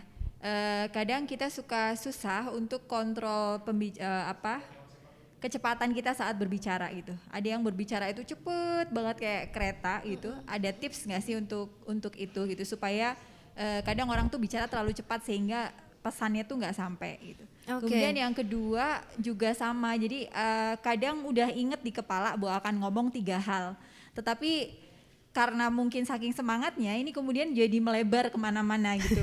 Kalau udah pertanyaannya mungkin ada tips untuk preparation yang lebih baik atau tidak. Kemudian kalau udah terlanjur kayak gitu, ada ini enggak, ada exit strateginya enggak kalau kita udah terlanjur ngomong yang melebar itu supaya balik lagi ke track yang oke. Terus kalau boleh terakhir, padahal ini sebenarnya nggak boleh ya nanya lebih.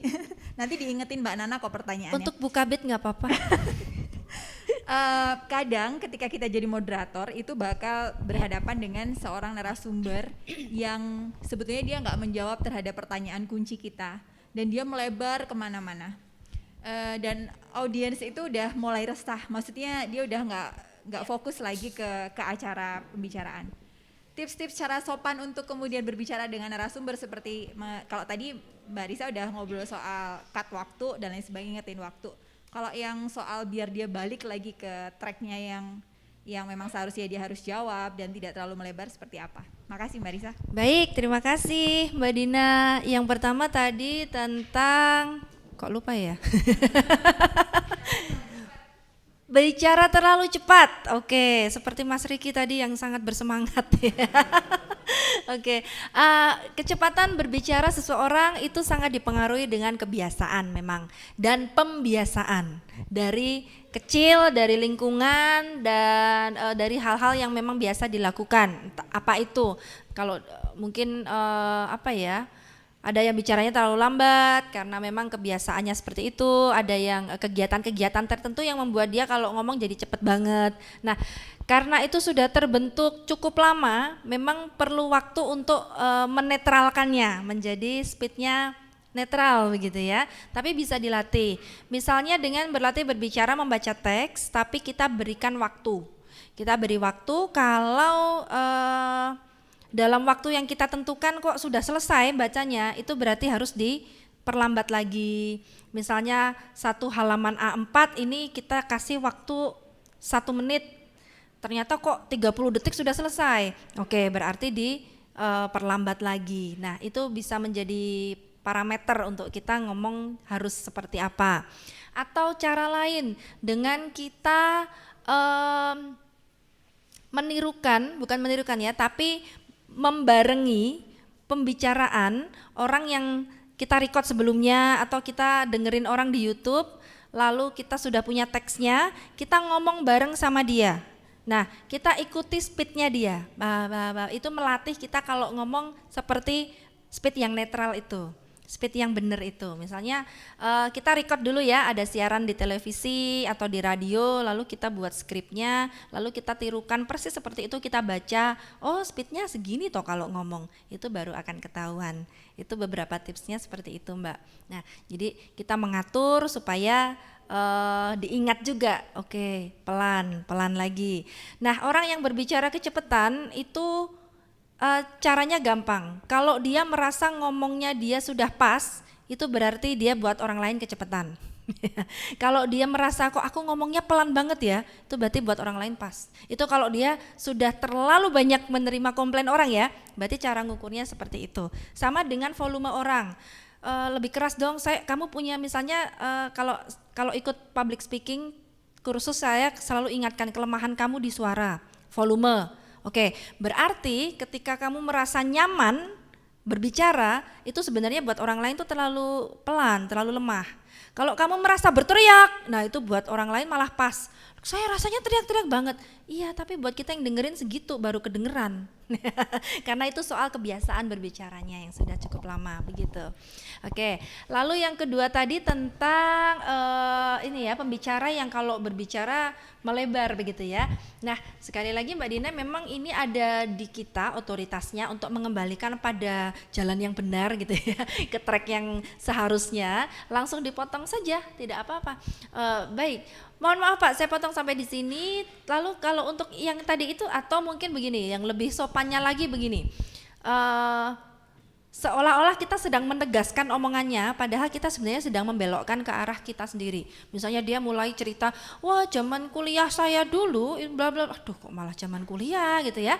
Oh jadi ini memang membutuhkan optimalisasi ya Pak ya, untuk kinerja kita di ASN ini ya.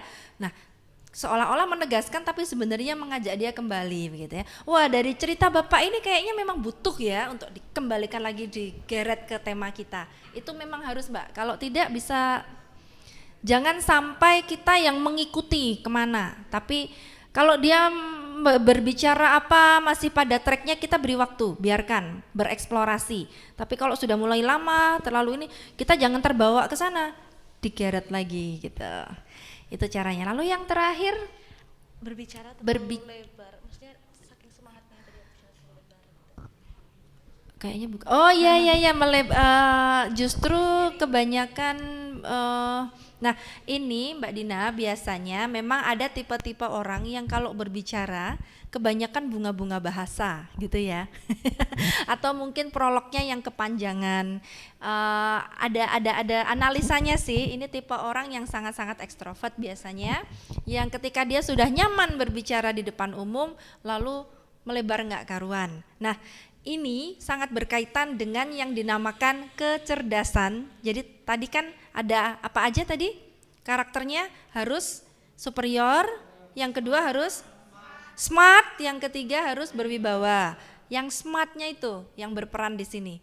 Secerdas apa kita mengatur pembicaraan sambil mengukur apakah audiens masih tertarik, apakah mereka tertarik dengan tema ini. Itu butuh kecerdasan seorang public speaker.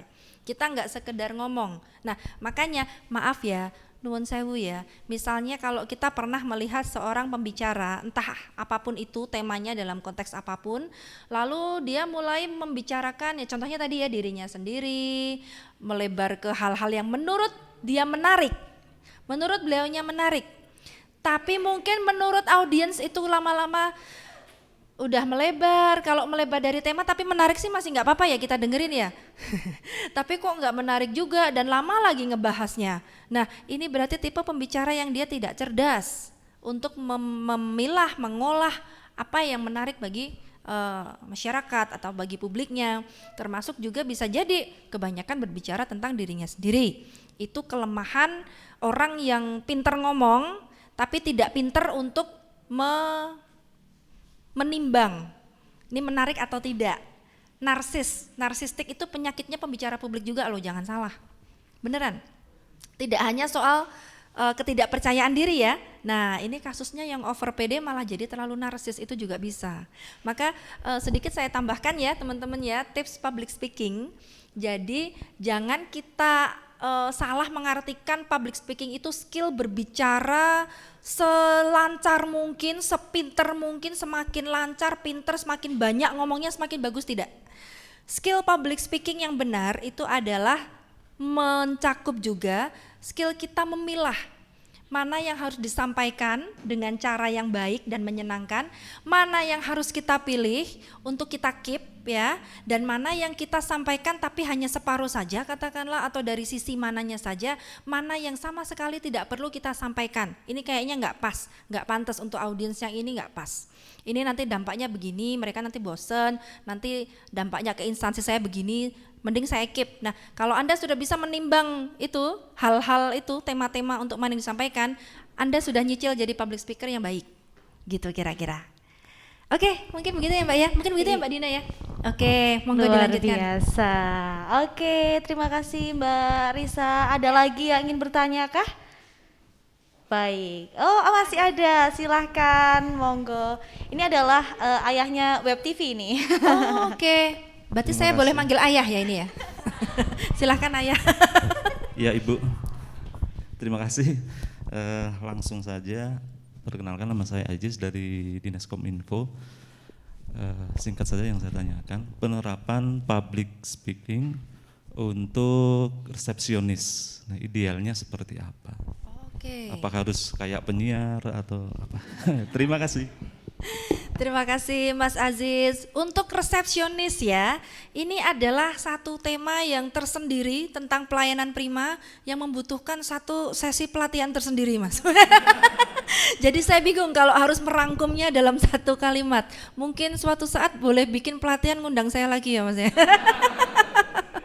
Ya, pada intinya memang public speaking itu luas ya. Kalau tentang penyiaran itu akan sedikit berbeda dengan pelayanan yang langsung gitu ya, dengan publik yang kita menjumpai, istilahnya kan itu frontliner ya, frontliner yang menjumpai masyarakat secara langsung. Berbeda mungkin dengan teman-teman di sini tidak selalu berjumpa dengan masyarakat langsung.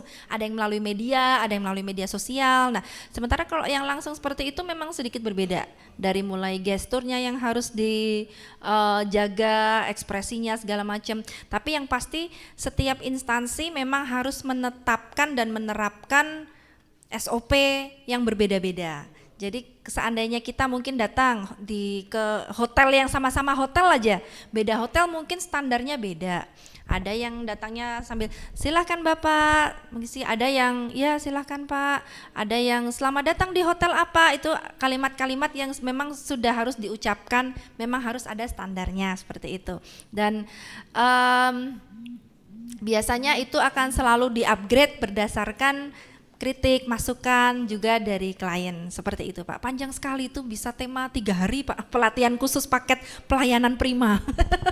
Mantap sekali ya Pak. Oke, baik. Toh nanti kita bisa ngobrol lebih lanjut ya. Baik, Mas Aziz. Baik, terima kasih. Masih ada kesempatan untuk 2 penanya lagi di termin kedua ini. Apakah masih ada yang ingin bertanya atau boleh Nana yang bertanya ini? Boleh. Nana tawarkan terlebih dahulu, apakah ya, ada ke peserta yang ingin dulu silahkan bertanya lagi? Kesempatan untuk 2 penanya di termin kedua ini. Baik, mungkin sambil berpikir ini ada pertanyaan lagi Mbak Risa. Ya, silakan. Kalau ini sebenarnya masih agak berkaitan dengan yang tadi ditanyakan Mbak Mita dan juga Bu Dina tentang saat di tengah acara tiba-tiba ada hal-hal yang tidak sesuai rencana seperti itu misalkan Mbak. Jadi kita sebagai public speaker, entah itu moderator, entah host, MC, presenter dan lain sebagainya. Ya. Jika ini masalah dari diri kita sendiri Mbak, misalkan kita merasakan nervous di tengah-tengah acara, tidak sampai blank tapi kita terlihat sangat nervous. Nah, apa nih yang perlu dilakukan? Ataupun satu lagi Mbak, boleh ini masih berkaitan, kita sudah mempersiapkan segalanya dengan matang, sudah mempelajari, sudah mantap untuk maju. Tapi ternyata saat berhadapan dengan audiens yang ternyata mungkin kelasnya jauh lebih tinggi daripada kita sudah berpikir, tetap handle ada di saya, tapi tetap saja rasa itu muncul. Nah, apa nih Mbak yang harus dilakukan untuk menangani hal tersebut? Oke, baik, terima kasih. Itu penanya dari siapa Mbak? Dari Mbak Nana sendiri atau ada? Itu dari pengalaman. Oh, dari pengalaman. Kirain sambil mantau. Iya, baik. Yang pertama tadi tentang itu ya. Jadi kalau itu bukan first mayor tapi kendala dari internal ya, diri kita sendiri yang overthinking mungkin. Kita terlalu mengkhawatirkan sesuatu yang termanifest atau muncul dalam yang bisa dilihat gitu. Entah itu kertasnya jadi bergetar atau mungkin tangannya jadi basah semua. Jadi kita megang mikrofon gini tes. Oke. Nah, kita harus mengatur itu ya Mbak ya, sekali lagi selama Anda bisa berbicara nggak apa-apa, mau grogi, mau rasanya nervous, berkeringat dingin ya sudah nggak apa-apa, yang penting selama bisa ngomong nggak apa-apa. Itu wajar, itu wajar. Nanti lama-lama seiring dengan jam terbang, Anda akan menikmati penampilan itu dan sindrom-sindrom itu akan berkurang dengan sendirinya dengan jam terbang. Tapi di awal-awal ketika kita mau memperbanyak jam terbang, memang masih muncul betul. Nggak apa-apa, jadikan teman saja. Yang penting kita sudah siap dengan materi kita. Kapanpun kita blank, ya, yang bisa kita lakukan, paling tidak kita tarik nafas dulu. Oke. Dan dalam waktu sepersekian detik kita yakinkan bahwa kita di sini pemimpinnya, saya di sini public speakernya. Ini kalau enggak saya belum tentu yang lain juga bisa melakukan lebih baik dari saya kok. Nah, lanjut lagi. Itu yang pertama. Kemudian yang kedua tadi, meskipun kita sudah siapkan dengan baik, rasa itu muncul. Aduh, ada Pak Kepala Dinas datang, ada Pak Bupati. Ya ampun, siapakah aku ini sampai buka acara presiden datang ini? Aduh, gimana ini ya? Nah, semakin Anda merasa seperti itu semakin baik, Mbak. Berarti ini acara yang penting kan? Semakin Anda tidak meremehkan, persiapannya berarti akan semakin baik. Berarti Anda akan semakin pay attention, detailnya apa saja diatur, disusun, semakin baik sebenarnya. Jadi jangan Anda fokus pada rasa groginya, tapi rasa grogi itu diimbangi dengan persiapan yang lebih matang lagi, supaya nanti bahasa Jawanya ngawekani gitu ya, bahasa Jawanya kita mempersiapkan hal yang terburuk, kalau misalnya sampai terjadi saya harus siap. Nah itu yang harus kita lakukan ketika rasa grogi itu muncul. Jadi jangan biarkan rasa grogi merajalela lalu kita mundur patah semangat. Justru karena kita grogi disiapkan supaya ketakutan-ketakutan tadi jangan sampai terjadi. Aduh nanti aku kalau salah ngomong gimana ya, aduh takut nih, ya siapkan lagi, dilatih lagi dari awal, rehearsal lagi, dilatih lagi. Nah ini pengalaman saya Mbak, baru semalam saya diminta menjadi moderator acara. Tapi ternyata pas saya lagi nyetir di jalan gitu ya, saya di WhatsApp begini, Mbak juga sekaligus nge-MC ya dari awal. Lah saya nge-MC, saya juga moderator. Berarti kan persiapannya berbeda, hal yang harus saya siapkan itu berbeda. Secara teknis saya nggak siap itu, tapi gimana ya pilihannya? Apa tak tinggal pulang aja ya? Kalau ditinggal pulang ya solusinya berarti ya saya nggak dapat duit pertama, terus kedua, lah kan ini pekerjaan profesional ya kan? Anda jadi public speaker nanti harus profesional loh, ya, nggak boleh baperan gitu ya. Oke saya datang, lalu saya ini membutuhkan persiapan lebih loh Mbak menjadi MC. Ya sudah, kalau gitu saya butuh bantuan. Dalam waktu yang sangat singkat saya saya kumpulkan informasi yang bahkan IO-nya itu nggak tahu. Jadi saya harus tanya ke dinasnya yang nyambat saya karena IO-nya saja tidak tahu. Ya sudah, itu sebenarnya bukan bagian saya Mbak, tapi ya bagaimana lagi ya. Nanti kalau saya salah ngomong kan saya yang malu kan. Ya saya harus cari informasinya. Nah itulah, jadi kita harus memikirkan betul tampilan kita. Terima kasih. Baik, terima kasih, luar biasa sekali Mbak Risa. Terakhir penanya penutup pada sore hari ini, apakah masih ada hal yang ingin diketahui yang tadi mungkin belum dijelaskan, belum kita bahas? Silahkan, atau kalau boleh ditampilkan slide terakhir saya itu ada nomor kontak saya. Kalau teman-teman malu nanya di sini boleh, nanti japri boleh, baik. Inbox boleh, ada di slide terakhir di PPT saya. Nanti jadi harapan saya, kenapa saya mau jauh-jauh datang ke Wonosobo dari Jogja, saya senang bertemu orang baru teman-teman, saya senang dapat teman-teman baru, saudara baru hari ini. Jangan berhenti sampai di sini saja ya. Semoga silaturahmi bisa tetap terjalin begitu. Amin. Ini Nana adalah orang pertama yang akan langsung follow Mbak Risa pasti. Asik. Nanti saya fallback. Nanti saya akan lebih banyak meminta ilmu pastinya ya dari Mbak Risa. Baik, jika sudah tidak ada pertanyaan terakhir Mbak Risa boleh memberikan pesan ataupun hal apapun yang ingin disampaikan sebagai closing statement acara pelatihan pada sore hari ini. Oke, baik teman-teman, jadi gini ya, saya mau sampaikan karena kita ini tambahan ya, ini di luar soal public speaking ya. Teman-teman semua asli Wonosobo betul? Ada yang dari luar? Wonosobo semua ya? Oke, saya dari Magelang aslinya. Dari pendatang, dari mana?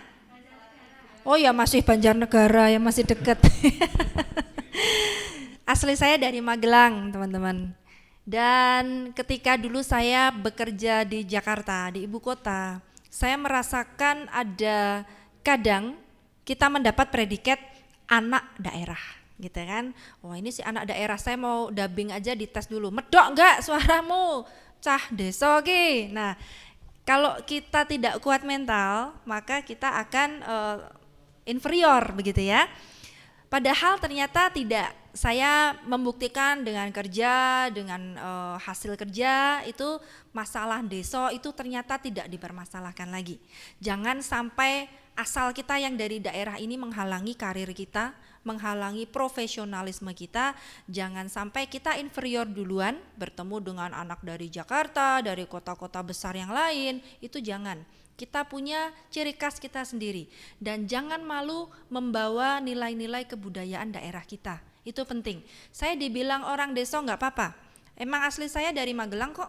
Kalau suruh ngomong medok aku ya iso, tapi suruh logat yang nasional saya juga bisa. Saya profesional di situ. Nah, itu yang harus kita kembangkan, itu yang harus kita miliki. Kita bawa ciri khas kita memang dari Wonosobo nggak apa-apa. Tapi kalau kita suruh siaran, suruh ngomong, suruh kerja profesional, kita nggak kalah sama yang dari kota-kota besar. Setuju ya teman-teman ya? Oke, terima kasih. Keren sekali, tepuk tangan yang meriah untuk Mbak Risa. Keren banget Mbak Risa. Banyak sekali ilmu yang telah kita serap dari Mbak Risa dan juga Pak Edi Koko tadi ya di sesi pertama.